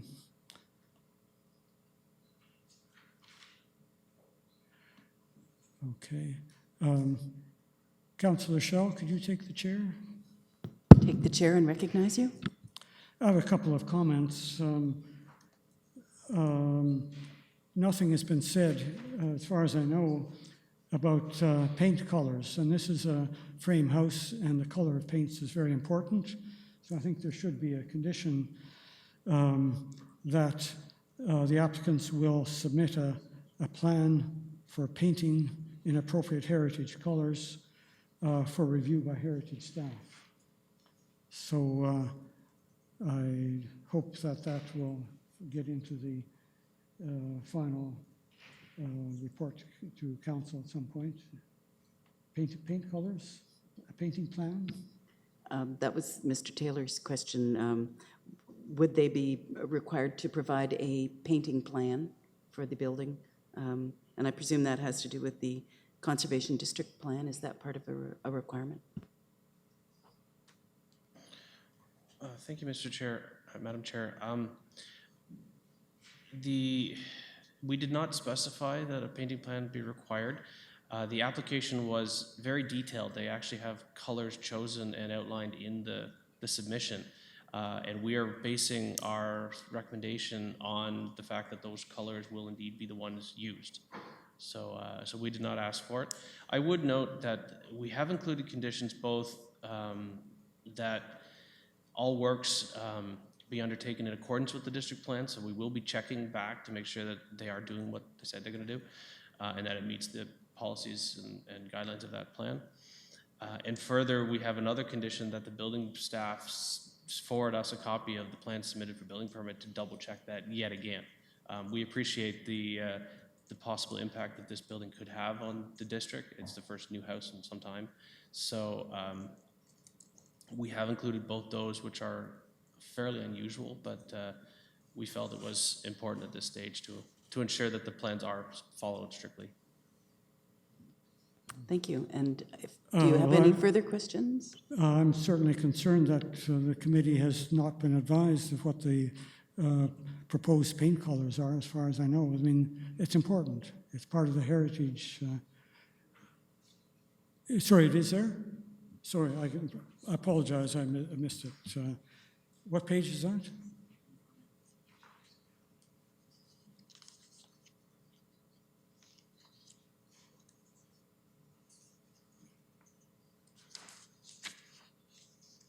Mr. Carl is just looking up the paint color page.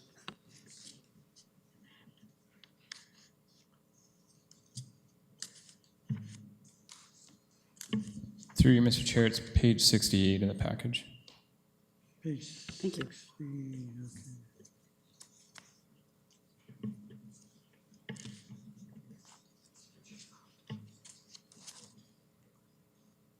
Sorry, what page? 68, right, yeah. Okay, sorry, this was the... They're on the screen now. It was in the heritage impact statement, so I didn't think it was necessarily part of the application that came through Dash, for instance.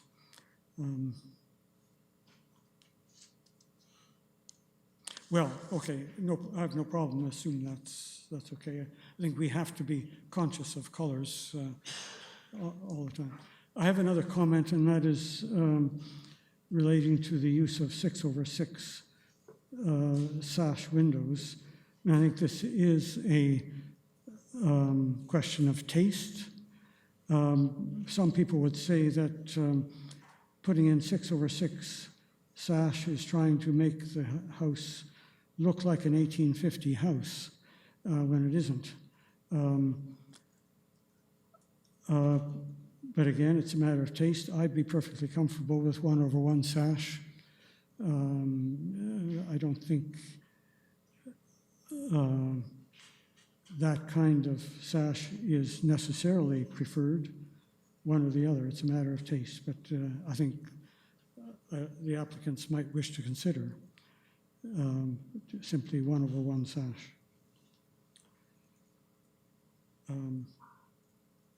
That's all. Thank you very much. I return the chair. Yes. Are there other comments, questions? Mac? Just one question. The windows, will the windows be simulated device? Simulated lights? Yeah, okay. Sorry, Mr. Chair. Yes, is the answer. That's my understanding, yes. Yeah. Okay.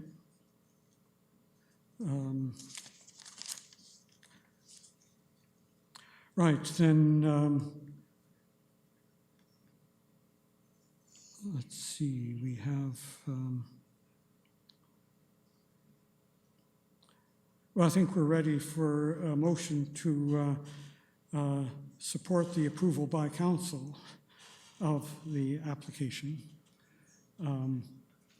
Unless there are final comments, you're willing to move approval, seconded by Councillor Schell.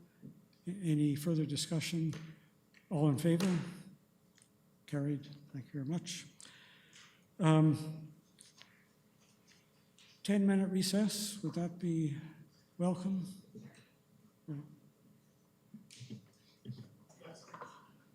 Okay, time to carry on.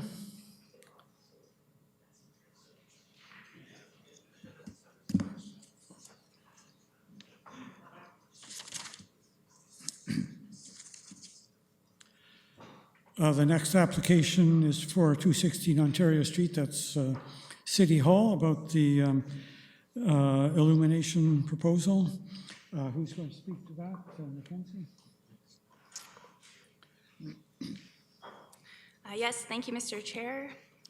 This application relates to the subject property at 216 Ontario Street, and that's this building. It's the site of Kingston City Hall. It takes up the entire block between Brock Street and Market Street, built originally in 1844 with several additions and partial reconstructions.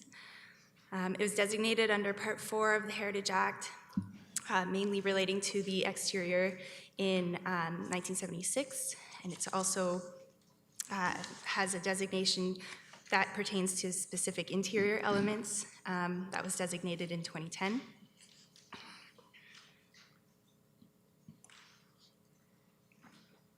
This property is also the main focus of the Market Square Heritage Conservation District, which is created under Part 5 of the Act.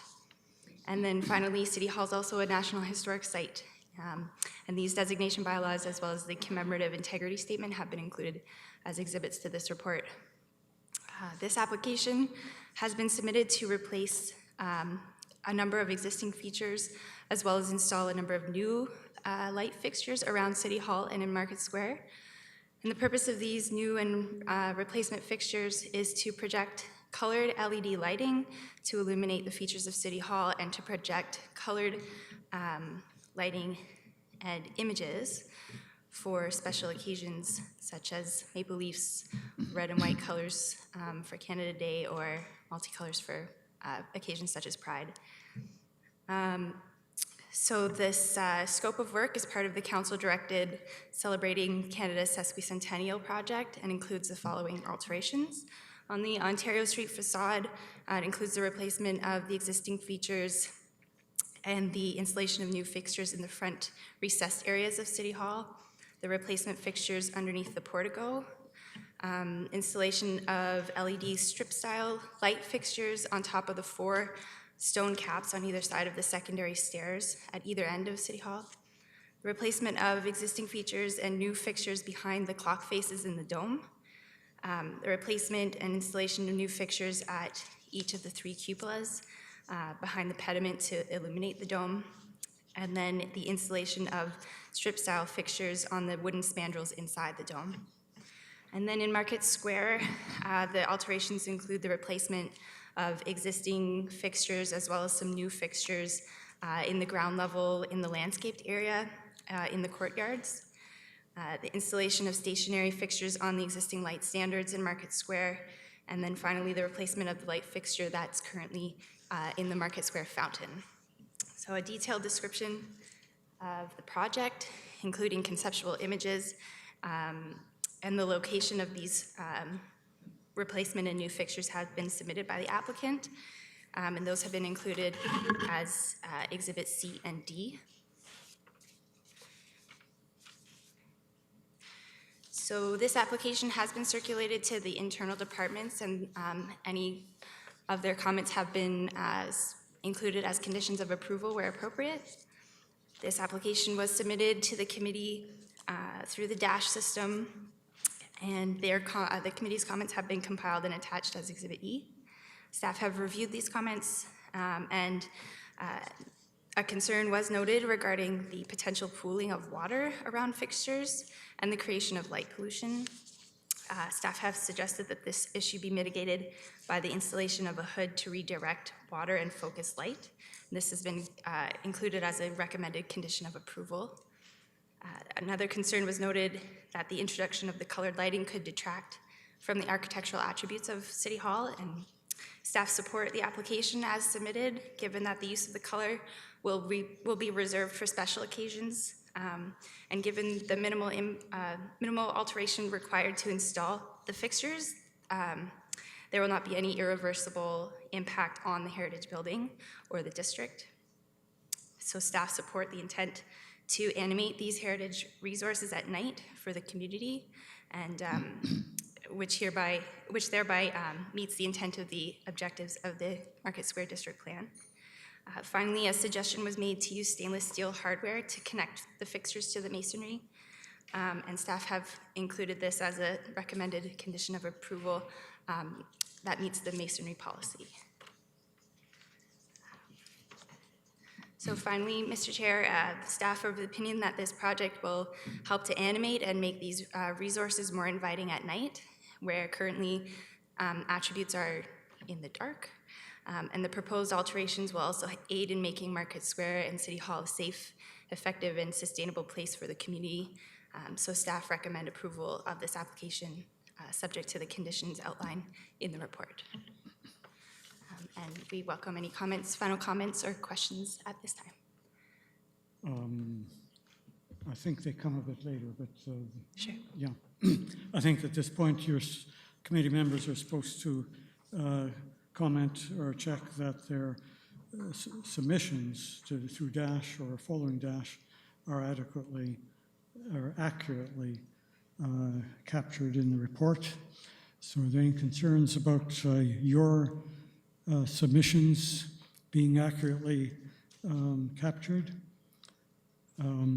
All right, if that's all right, then invite members of the public to make statements on this application. Nothing from members of the public. Right, then committee members can make comments and ask questions relating to this application. So would anyone have questions, comments? Peter? Thank you. I notice on page 103, in terms of in the section under Built Cultural Heritage Analysis, there's a statement, and I'll just read the sentence. Lighting can become an important interpretive device and can both enhance the attractiveness and contribute to the understanding of the significance of heritage buildings. I'm concerned about this application because I don't see anywhere in the fairly substantial documentation where it is discussed how the lighting is going to contribute to an understanding of the significance of heritage buildings. There is the consultants, obviously, whose suggestions have been rolled back or scaled back, I think there is a temptation to Disneyfy this building. And I think that the significance of this heritage building has to do with the exquisite quality that it represents as a piece of period architecture, which is probably at the moment and for all times unparalleled in Ontario. And I'm very hesitant.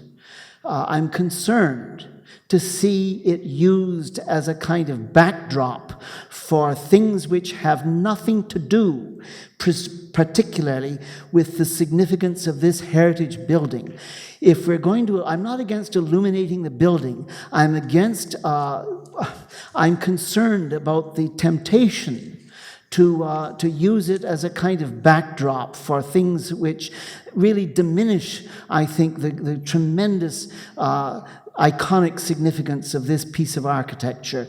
And in the next paragraph, you say that there's a policy which is not yet drafted, which will have to do with issues of lighting. And that policy, I think, is absolutely essential, because it will be through that policy that any temptation to diminish or to subvert the significance of this heritage building, and I worry about that. And it's not a question, but I'm really wanting some reassurance that temptation is going to be resisted. I think a number of people have expressed that concern. Does staff want to respond?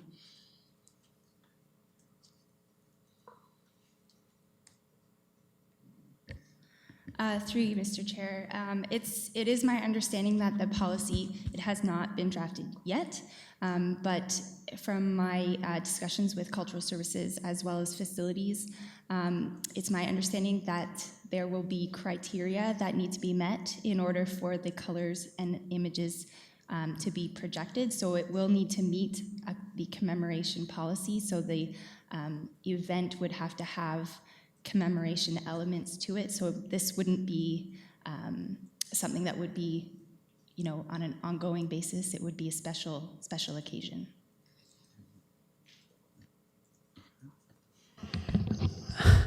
I think, thank you for your comment. I think the question is, we want commemoration, but is the City Hall the appropriate backdrop, for all commemorative purposes? Saying that this is part of a 150th commemoration and isn't, to me, a necessarily adequate excuse for using for treating the city as a background for whatever. The City Hall has a dignity and a significance as a heritage building, which has its purposes and other things which doesn't have its purpose. I just passed an interesting document for your comparison, but your point is understood. Paul? While I don't want to demean City Hall and make it like a movie show, part of me says if it attracts people to come to see City Hall, great. I really think that there should be a strict policy. You're not just going to show movies. It's going to be really, limited to special events, events that are culturally appropriate for City Hall or for the city itself. But we see in other historical sites, they do this, and they do it quite well. You look at the Eiffel Tower, you look at even Parliament Hill, Fort Henry has done stuff.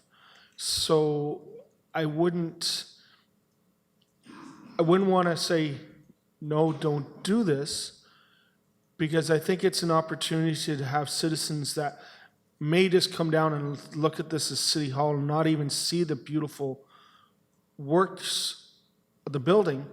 But if they come down and see a colored part, they may see something they would never see before.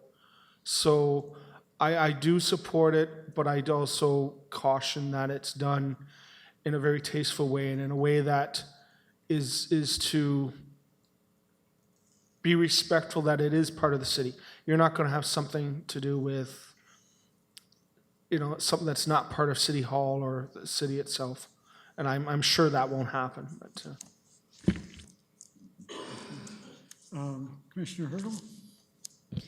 Thank you, and through you, Mr. Chair. So maybe a couple of comments to help the committee. So one of the things we can do is we can commit to bringing back the policy through this committee, so you have the ability to provide some input as to when the lighting can be used. I can assure you that the intent is not to have City Hall lit on a daily basis. That's not, or a regular basis. It would be in the situation of special occasions, and that's something that Council also considered and discussed when the sesquicentennial report went to Council last June, I believe. Thank you. If this committee does indeed have an opportunity to see what the policy is and provide some input, I think we'd be satisfied. Yeah. Yes?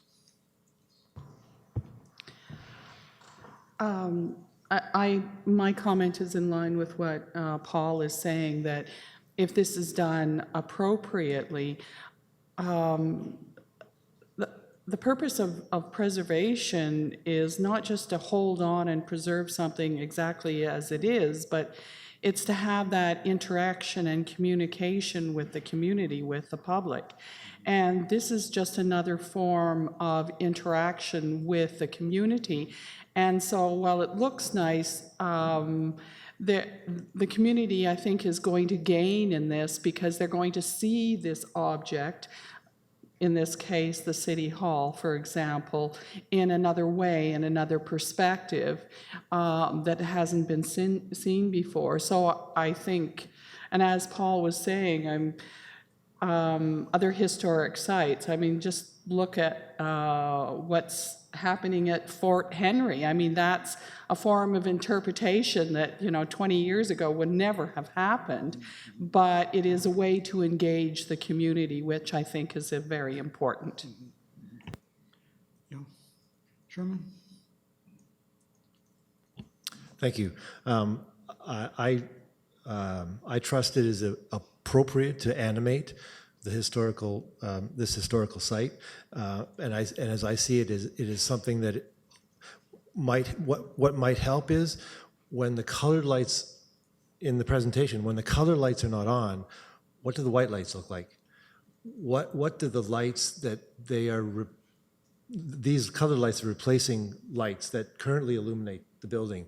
So when this light feature is not on, what do the colored, the white lights highlight? And do they actually highlight the heritage attributes? Do they help to dramatize whatever, this structure? And that it would be useful in our approval to see that the presentation of the coloring of also acknowledges the significance of the non-coloring of, and the emphasis of the heritage attributes that is not, that's not what this speaks to. This speaks to specific events, but these lights will also be used to be a tool to emphasize the heritage attributes monochromatically. So I think it's important that this presentation actually acknowledges that, and that is more likely for us to support, that this lighting system will actually enhance the heritage attributes at a time when this illustration may not be going on. And it's appropriate, I think, to include that in this presentation.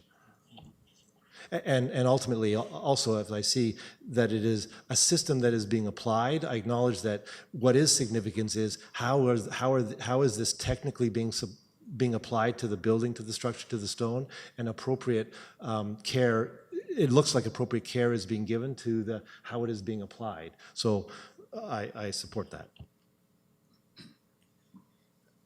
I have a couple of comments or questions. On the recommendation, one of the recommendations says that fixtures should be as discreet as possible, and staff have suggested using black colored fixtures. I was a little surprised by black, because black can really, I mean, these stones are very pale gray, and I would have thought a lighter color would be more appropriate, grayish or something like that. And also, it doesn't really speak to the color of the conduits, which are running mostly up and down through in the mortar joints and so on. Surely they should try to color match the stone as well. So I don't know whether that has been being looked at carefully. I assume it is. And the other comment, somewhere in the material, I saw a statement that staff or the technical people were looking at the possibility of using downlighting on some of the columns rather than uplighting, which is certainly more desirable in terms of light pollution in the sky. So I think those are a couple of things that I hope staff will keep in their mind. If you have any further comments, that would be fine.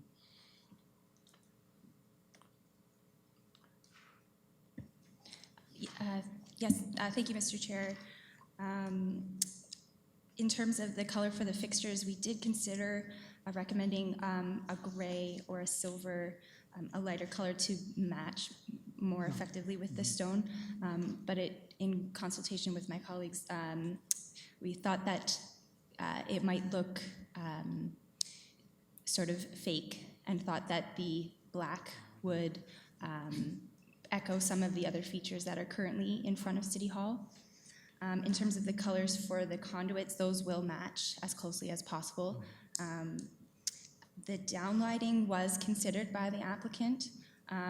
There were concerns about how to get the electrical to come from above, and staff are of the opinion that the uplighting on the top of the stones was going to meet it was going to create the effect that the consultant was looking for, and be a minimal impact on City Hall itself. Okay. Other comments, questions? Then we need a motion to approve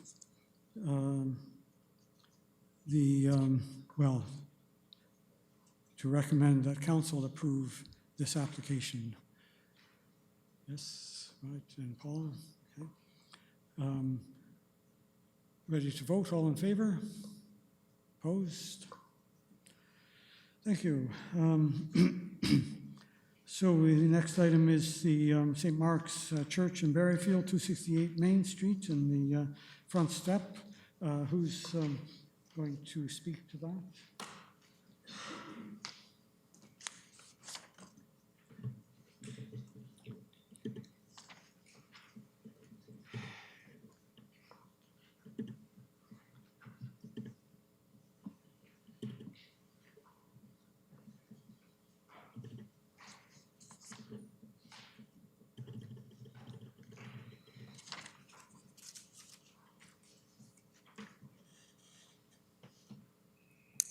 Thank you, Mr. Chair. This application pertains to the subject property at 268 Main Street. It's located on the east side of Main Street in the village of Berryfield, south of the junction of Main Street and Highway 15. It contains a two-story Gothic revival church known as St. Mark's Anglican Church. And it's well set back from the street and was constructed between 1843 and 1844. This church is designated under Part 5 of the Ontario Heritage Act as part of the Berryfield Conservation District Plan. This application has been submitted to replace the existing limestone landing of the main entrance to the church with a new cast concrete step to match the material of the lower portion of the staircase. The main entrance and the steps are not identified as heritage attributes in the property evaluation as part of the 1992 Heritage Conservation District Plan or the evaluation of the newly adopted Berryfield Plan. As identified by the applicant, the steps, including the landing, were replaced with concrete in sometime in the last 30 years, and city records indicate that the applicant has attempted to repair the stone on numerous occasions using approved masonry techniques. In its current state, the stone landing poses a safety concern for its users due to the weathering of the surface, which has made it uneven and therefore subject to safety hazards.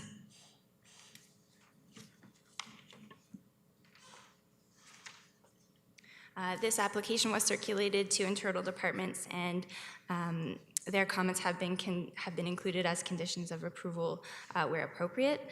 This application was also circulated to the committee through the DASH system, and they have been compiled as an exhibit to the report. Staff have reviewed and considered all the comments, many of which expressed appreciation for the health and safety concerns as well as the financial concerns in dealing with the ongoing maintenance of such a limestone step in its current condition. However, several members of the committee expressed concern regarding the current appearance of the steps of the existing concrete, detracting from the overall aesthetic of the building. Many design suggestions were made, including replacing the limestone in kind in terms of shape, dimension, massing of the existing, as well as ensuring that the new concrete and perhaps the remaining concrete steps be completed in a way that would complement the overall aesthetic of the property. A suggestion was made to consider other solutions and also to retain a heritage mason. These matters have been considered by the applicant, and the professional opinion of a heritage stonemason was retained to validate the proposed replacement of the landing step. And as per the mason's report, repair was not recommended due to the stage of deterioration and the problematic recurrence of such. So staff have considered these comments and incorporated many of the design suggestions as conditions of approval. So given the state of deterioration of the landing, the applicant has considered a number of options, including using a secondary entrance to the church, repair of the existing limestone, as well as its replacement in a variety of forms. Unfortunately, the only secondary entrance to the church is through an access that leads into an area that's unsuitable to be used as the main entranceway. As per recommendation of staff in consultation with the committee, the applicant did retain a heritage mason to provide a professional opinion. And this report, it's included as Exhibit C, demonstrates the extent of the deterioration of the step,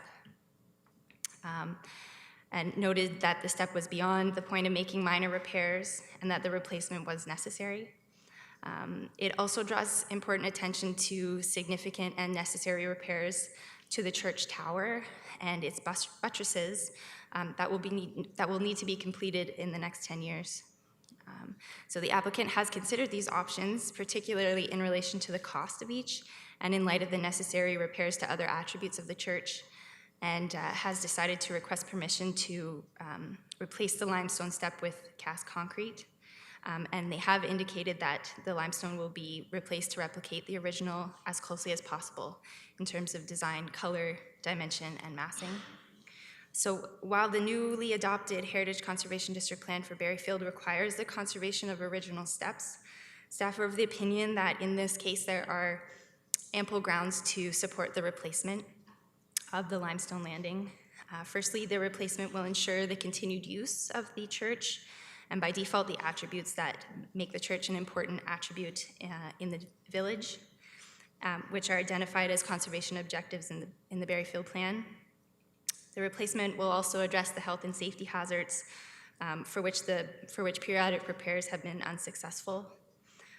Section 42 of the plan gives general direction for alterations to heritage buildings, which specifically notes that alterations should ensure that public facades are not adversely affected, but that the replacement of features is appropriate, provided it replaces the original component through the use of documentary evidence and complements the heritage character of the building and district. So in this case, given that the public facade of the church is well set back from the public realm, the replacement feature will not adversely affect the overall character of the building. And since it will be only noticeable from when one is climbing the staircase, in order to support the replacement of the landing, staff are recommending that the new landing match the existing in design, massing, and color, and the steps leading up to the landing be parged with matching concrete to ensure the entire structure has a cohesive appearance. So staff are of the opinion that this proposed method will improve the aesthetic of the staircase and will not detract from the defined heritage attributes of the church. And this is consistent with policies of the Heritage Conservation District Plan, but also best practices in heritage conservation. So finally, Mr. Chair, given the setback of the location of the church, staff are of the opinion that within the dominating contextual value of the church site, the change in material will be relatively minor. And given that the applicant has explored other options for modification prior to considering replacement, the upcoming necessary and costly repairs, staff support the replacement subject to the conditions outlined in the report. Thank you. Thank you. Well, this may be, there may be some significant discussion, but let me start by asking if everyone is satisfied that their submissions through DASH were captured accurately in the report. Are there any concerns about your submissions and whether they were accurate and complete? All right, in that case, I invite members of the public to provide a statement, and the public can be interpreted very broadly to include masons and church authorities and so on and so forth. So, Mr. Dixon first. Thank you, Mr. Chair. Thanks for the presentation. Very, very thorough, a lot of detail. Great knowledge transmitted there. I understand the reasoning for the recommendation. The only point that I wanted to make that I hadn't seen in the report is that there are different regions that can supply limestone of different characteristics. And as I understand it, most of the limestone from this area is prone to weathering, whereas there are other regions that have limestone that is hardier and will stand up to the forces of time. So just wondering if that might be added in and possibly considered. Thank you. Thank you. Other members of the public?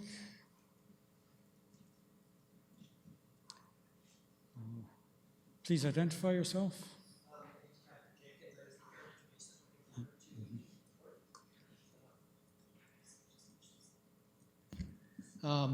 The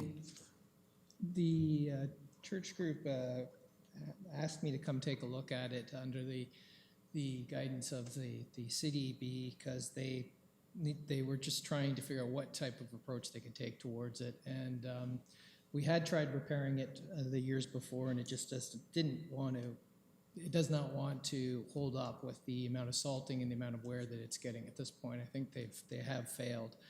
And the question regarding other limestones, whether or not other limestones in Ontario do hold up better to weather, is a debate that I think you can only be answered by testing and by going through analysis of the stone, and which the quarries in Kingston are in the process of doing. I think Kingston limestone has gotten this reputation of failing in the winter, or failing prematurely, but I don't think that that's necessarily true. I think that there is a supply of stone in Kingston that does hold up, but to be fair, all natural stone fails over time, and this is what it does have to be maintained. The main reason why I feel that the movement towards concrete is an acceptable option in this case is that if you're going to replace it with a stone from a different area that doesn't match the building, that doesn't match and isn't the original material, I don't see much difference between that and using concrete when there is such a demand from the rest of the building for conservation and the financial restrictions that are going to be there for the congregation. There's a lot of work to be done on that church and the upper areas. So I just wanted to reiterate that and then make myself available to any questions about the what I was saying about the other materials in the context of supply. But the supply of Kingston limestone, I don't think should not get the reputation of being unable to hold up to the weather. It's simply that those stones are 150 years old, and it's not that bad. There will be work that needs to be done on concrete eventually as well, and the concrete that is there, if they continue to salt it at the levels that it's been salted, I think in the past, it will fail. So, and concrete will fail just as much if it's improperly salted. So that's why the recommendations are also about trying to approach their treatment of the stairs in the winter as more of a conservation approach. So that's basically everything. And then if there's any questions for me. Thank you. Other members of the public? All right, seeing none, then we come back to the, I can ask staff if they wish to respond to members from the public questions or comments. Or Through you, Mr. Chair, I think the Mason has answered the public's question. Right, members of the committee, comments, questions? Councillor Schell. Thank you, Mr. Chair. I had an interesting chat with Peter Stroud yesterday about this one. Partly we were complimenting that incredible report that was so detailed and discussing heritage in terms of how we want to preserve our heritage without making it onerous on people. And I think this report, particularly from the masonry company, made such a good point about A, the stairs are not a heritage attribute, and B, the group that owns the church is looking to some very major expenses coming up. And certainly in the discussion we were having, I said I could certainly support this recommendation based on those. It's not heritage attributes. There is more to come, and the ability for the people, the owners of the church, to mitigate some of the potential problems in the wintertime, do some changes, I found very helpful. So I'm very supportive of this recommendation. Thank you. Other comments? Sherman? Just to be clear, are these comments about our previously submitted to qualify, or these are new comments? No, these can be new comments Okay. that have arisen from the report, for instance. I appreciate this is an appropriate application of modern technology to the historic fabric of this building. And I just wanted to make some comments about the recommendations, the wording, and how they may be more clear. I understand that they may not be adjusted, but I trust they should be, their clarity should be considered for future application. On B, this is on recommendations on page 203. B states the landing shall be constructed to match the existing landing in dimensions, massing and scale, etc. It doesn't mention about the potential repair and reconstruction of the foundation of the slab, and I wonder if that should also be allowed for, that construction might be, because it is integral to the construction of the stair, that might be considered allowable, or is another application going to be required if it is deemed necessary to alter in any way the foundation of this slab? Also in in E, any necessary minor repairs, I trust should more emphasize any repairs deemed necessary to the existing, etc., shall comply with, rather than shall meet with the city's policy, shall comply with the policy. Just a selection of wording. And in F, handrails, the existing handrails shall be removed, and I think care should be given to, or wording should be such that care should be given to the removal and reconstruction or reapplication of the handrails, so that that's clear that that is what the process is. And if new handrails are required, then as the recommendations suggest, they are going to be per code or per an alternate heritage application. And that's all. Thank you. Okay. Others?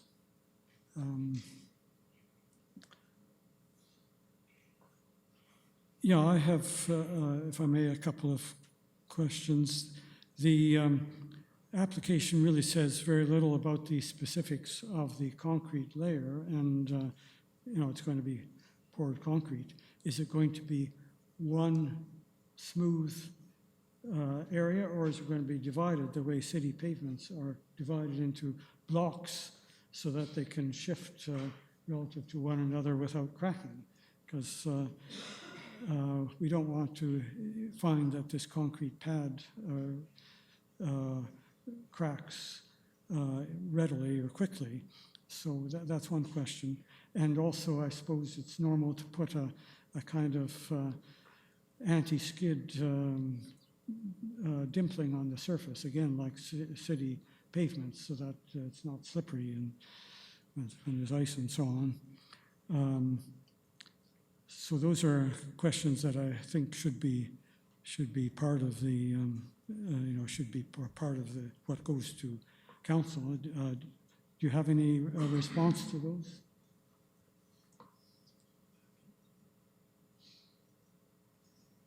Perhaps that's something the Mason might want to speak to.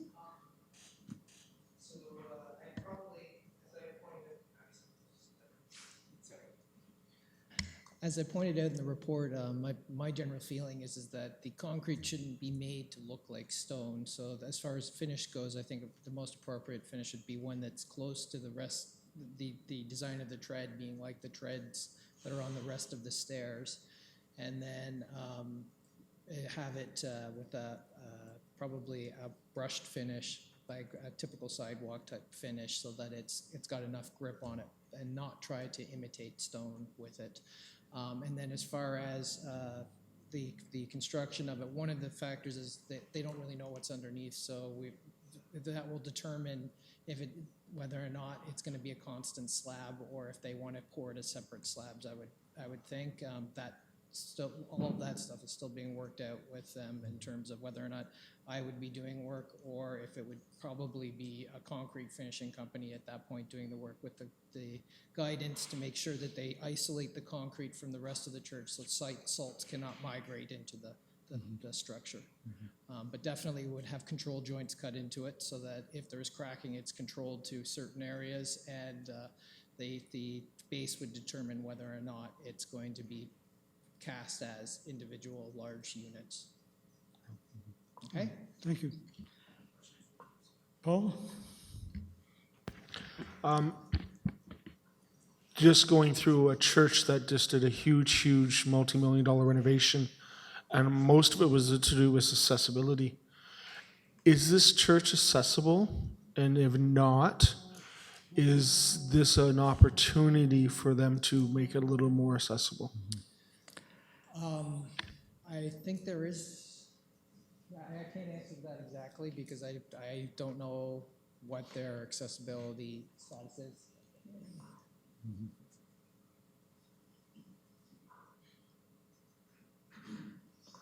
I'm Ann Patterson, one of the wardens at the church. The church is accessible, but it's around the north side of the church, and it leads into the sacristy where the holy hardware and gowns and that sort of thing are stored. We don't have another place right now that we can see for accessibility, and we do the best we can if someone needs to come into the church by that means, but it is kind of a rabbit's warren getting into the church from that particular area, but we have had people in wheelchairs that have been able to access the church. It wouldn't be a major entry point into the church for Sunday mornings, for instance. It would be very laborious to get everybody through there. But there's no plan to change the main entry to make them accessible. At this point, we felt it would be two separate issues because you'd have to start quite a ways back up the hill in order to get the same level into the front door. It's at such an angle. So, and it would certainly detract from the main heritage visual aspect of the church. Well, that happens, Paul. Yeah, you've got to be careful with the heritage aspect, but if you're going to spend the money, and it seems that always money's an issue in a church. Maybe I'm just suggesting this might be a good time to look at that. If you're going to spend the money, think about that too. So. Mr. Chair, if I may just make a comment, just because my office is also involved with the accessibility portfolio. And one of the things to remember too is when we create spaces or we provide exterior access into a building, it's not just providing the ramp, but we would have to also look at the doors and make sure the width of the doors the width is adequate as well. So it's not just bringing the person to the building, it's also then making sure that the person can easily enter the facility and be able to use a facility accordingly. So I think from an accessibility perspective, it would have to be a broader look than just the actual potential ramp, because you don't want to bring people to the entrance and then for them not to be able to access the building properly. I guess the bottom line question, can this application go forward, essentially ignoring the accessibility issue? Or at least postponing it or being silent on it, yes. Mm-hmm. So, Mr. Chair, from a heritage perspective, I would say the answer is yes. If the long-term intent is to look at, the future accessibility of the building, that's something that we can work with the property owner and review those options for longer term. All right, thank you. Any other questions? Thank you. Then I think we're ready for a motion to that Heritage Council supports or recommends that Council approve the application. Vishal and Mac. Ready to vote? All in favor? Opposed? Carries.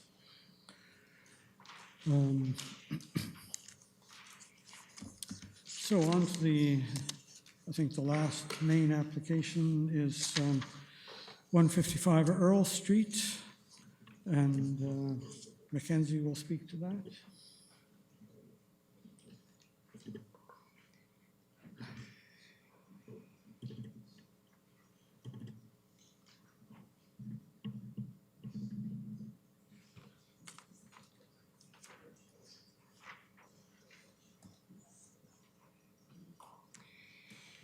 Right, thank you, Mr. Chair. Yes, this application pertains to the subject property at 155 Earl Street. It's located on the north side of Earl Street between Sydenham and Clergy Street East. It contains a two-story, three-bay hammer-dressed limestone house constructed between 1848 and 1849. It's one of a group of 3 buildings of similar design and proportion along Earl Street, designed by local architect William Coverdale.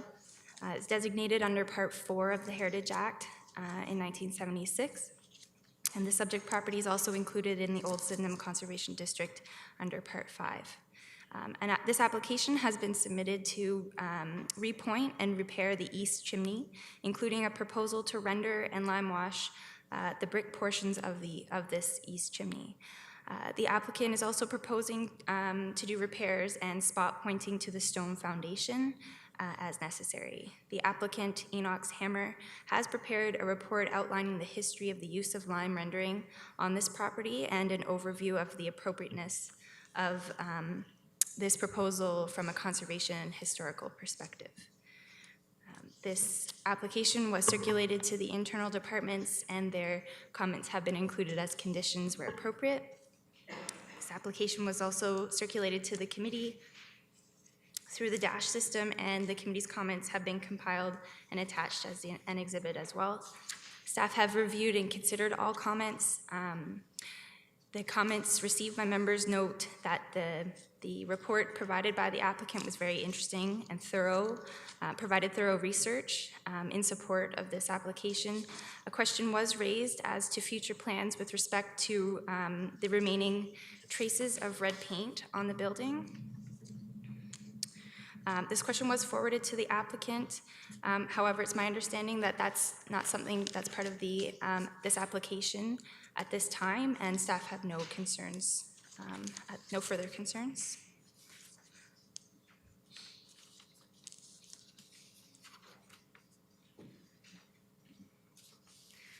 So at this point, we're happy to take comments. Okay, first, questions. Thank you. Are committee members satisfied with that the report includes their comments, if any, on this application accurately?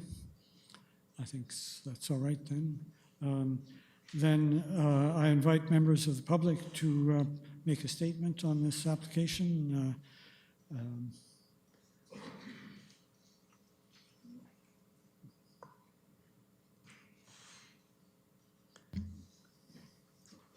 Hi, it's Patrick Jacobs from Enoch's Hammer Inc. again. I apologize for not responding to the question that was presented about the render. At that point, I was unaware that those questions are to be addressed before in the DASH system. Now I realize that. I had intended on doing it here. The render that has the red paint that's still existing would be left as it is. There's no intention to do anything to it. It's one of the concerns I have for all of those buildings along that street is that some have been painted, some have been allowed to go, some of them get repointed, and then even worse, some buildings down the street are getting where they completely strip them off and expose all the limestone and with the intention of making it look like a rubble building. In this case, it's just the chimneys that we're interested in rendering because primarily it's for sacrificial reasons and for conservation reasons, and also to get a sense of how traditional lime render using quick lime, hot lime, and linseed oil will hold up, and what type of maintenance will be necessary in the future for the client. So basically everything. And if you have any other concerns about the render and the evidence that I have, feel free to ask any questions about that. Thank you. No other comments from public? Then questions, comments from committee members? Want to ask Mr. Jenkins anything? You can do so. I have to say we were all very impressed with the document, the research you did on this property. It's certainly educational. So if there are no other comments, then ready for committee vote on approving the recommendation to council for this application? Sherman and Mac. All those in favor? Opposed? Carried. Thank you very much. So we are getting in sight, I think, of the end. Working group, reports on the working group. Ryan, do you want to speak to Heritage Property Working Group? I have nothing further to add, Mr. Chair, to what's in the notes. Have any questions? There's a report in the agenda. Are there any questions about the Heritage Properties Working Group? Perhaps I would make a comment that, as you'll notice, there was a brief discussion about heritage paint colors at that meeting, and in connection with that, there's a memo or message attached to the end of the agenda about paint colors that I hope committee members will read. So a little group has been set up to think about how to make heritage paint colors, or how to improve the procedures or define the procedures. And it'll probably come back to this committee in due course for comment, detailed comment, but for the moment you might look at that page at the end and provide input to Sherman or me or Helen Finlay. Okay, so do you need a motion to receive that working group report? Yes, could we have a motion to receive the working group report? Councillor Schell and Sherman. All those in favor? The Cultural Heritage Working Group. Staff want to speak to that, or you wish to speak to that? Yes. Yeah, the working group report from the Cultural Heritage Group is reflective of a conversation about future strategies of interpretation in the tour guiding program at City Hall. It really was very much a roundtable and sharing of ideas at this point, though we would expect that any intentions or plans that come out of this in the future would, of course, come before this committee. So, yeah. Councillor Schell. Thank you, Mr. Taylor. Just to follow up on that, the tours will be starting.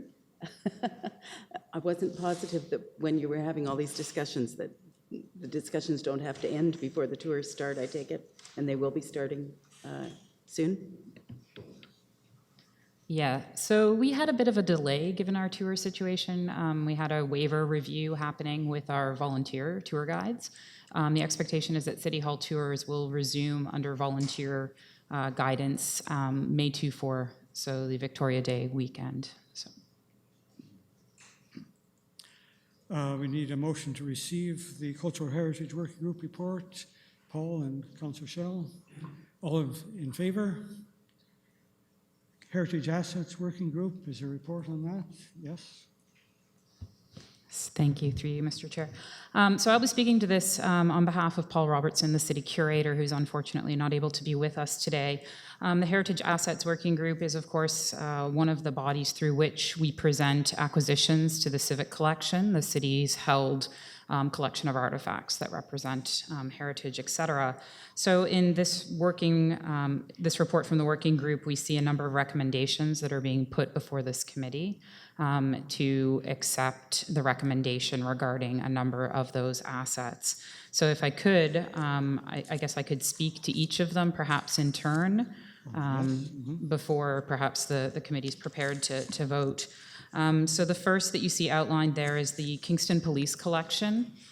This was actually sort of a final step. There was a memorandum of understanding signed with the Kingston Police regarding the transfer of the collection relevant to their 175th anniversary, which fed the lockup jail cell exhibition that has been happening in the basement of City Hall.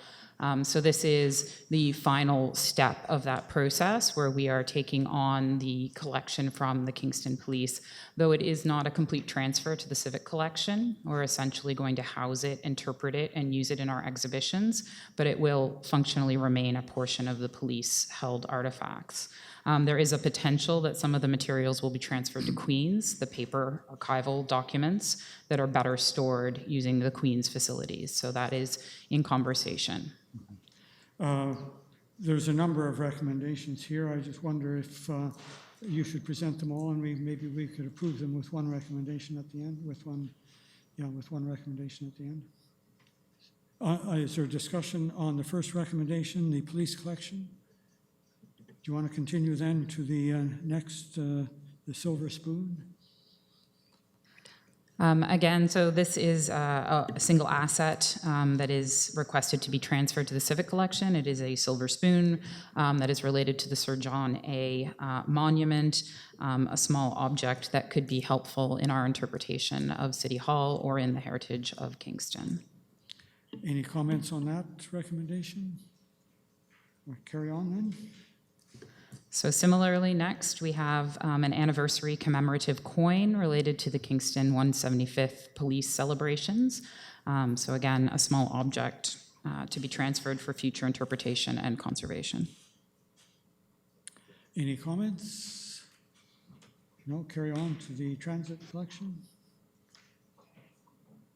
So then next we have the Kingston Transit Collection. This is a large collection, and this is essentially an internal transfer within the city. So we have the transit collection is part of the city's held assets currently, but this is essentially moving those and recognizing that these objects would then be conserved and maintained as part of the civic collection and draw then on the civic collection's skills, expertise, and budget moving forward for consideration. Okay, any comments? Councillor Schell? Thank you.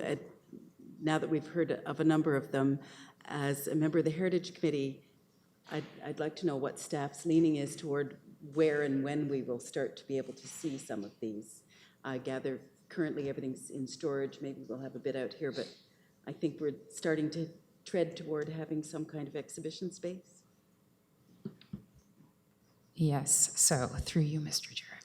We are working very hard to start to move the collection out into more frequent kind of rotation through the city museums, but also the niche cases that I'm sure many of you have seen that have kind of come online in recent months here at City Hall. So we are trying very hard to ensure that the collection gets sort of proper showing and viewing in the public domain. That being said, what we're also seeing here is somewhat a clearing of a backlog. We were on essentially a self-imposed moratorium for a period of time while we did some necessary in-house maintenance on our collections management strategies. And now what you're seeing is a number of these conversations that had been essentially put on hold. So these objects are going to be taken in, and we feel much more strongly now that we're better able to not only manage the collection, make appropriate acquisitions, but also then be able to show them appropriately. Other comments? Then the final recommendation, chairs? Oh, sorry. Yes. Can I suggest that we make a motion on the pieces that are to be acquired directly into the collection as opposed to what the upholstered chairs and the city hall furniture, because that's a different kettle of fish. Yes, all right, that's a fair point. Then the first four recommendations all relate to objects coming into the civic collection. So could I have a recommendation to approve those recommendations? Councillor Schell and Pat. All those in favor? And then the final one is slightly different, as you say, so chairs.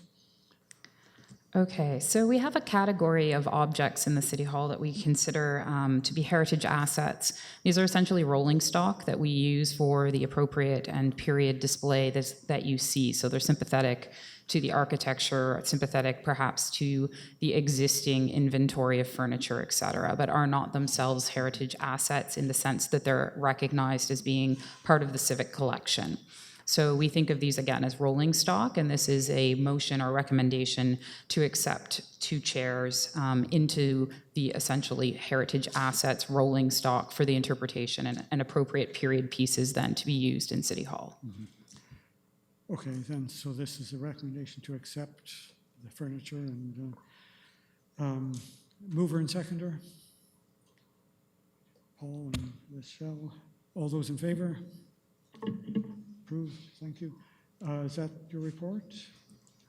Just the final section of the report is sort of a foreshadowing, if you will. So in the future, we will be bringing back to the committee some conversation regarding similar assets that are not parts of the civic collection. So there are, for example, a number of 1970s period reproduction chairs that were once in the councilor's lounge, and they have endured a great deal of damage, as is outlined in this, this working group report. They are almost unable to be repaired in any kind of cost-efficient strategy. And so we are assessing right now a number of those sort of heritage asset rolling stock, if you will, pieces within City Hall. And there will be in the future reports coming forward regarding, you know, what we think the best recommendation and what the working group feels the best recommendation regarding those pieces is. So they might be just put out at the curb for people to pick up, is that? Well, we try to avoid that as best we can, so we will see. Thank you very much. The only remaining items are drawing your attention to correspondence, one from Mr. Weavers, one from myself. I don't believe there are any notices of motion or other business and so on. Date and time of next meeting, April the 5th, 9:30. Motion to adjourn. Okay, thank you.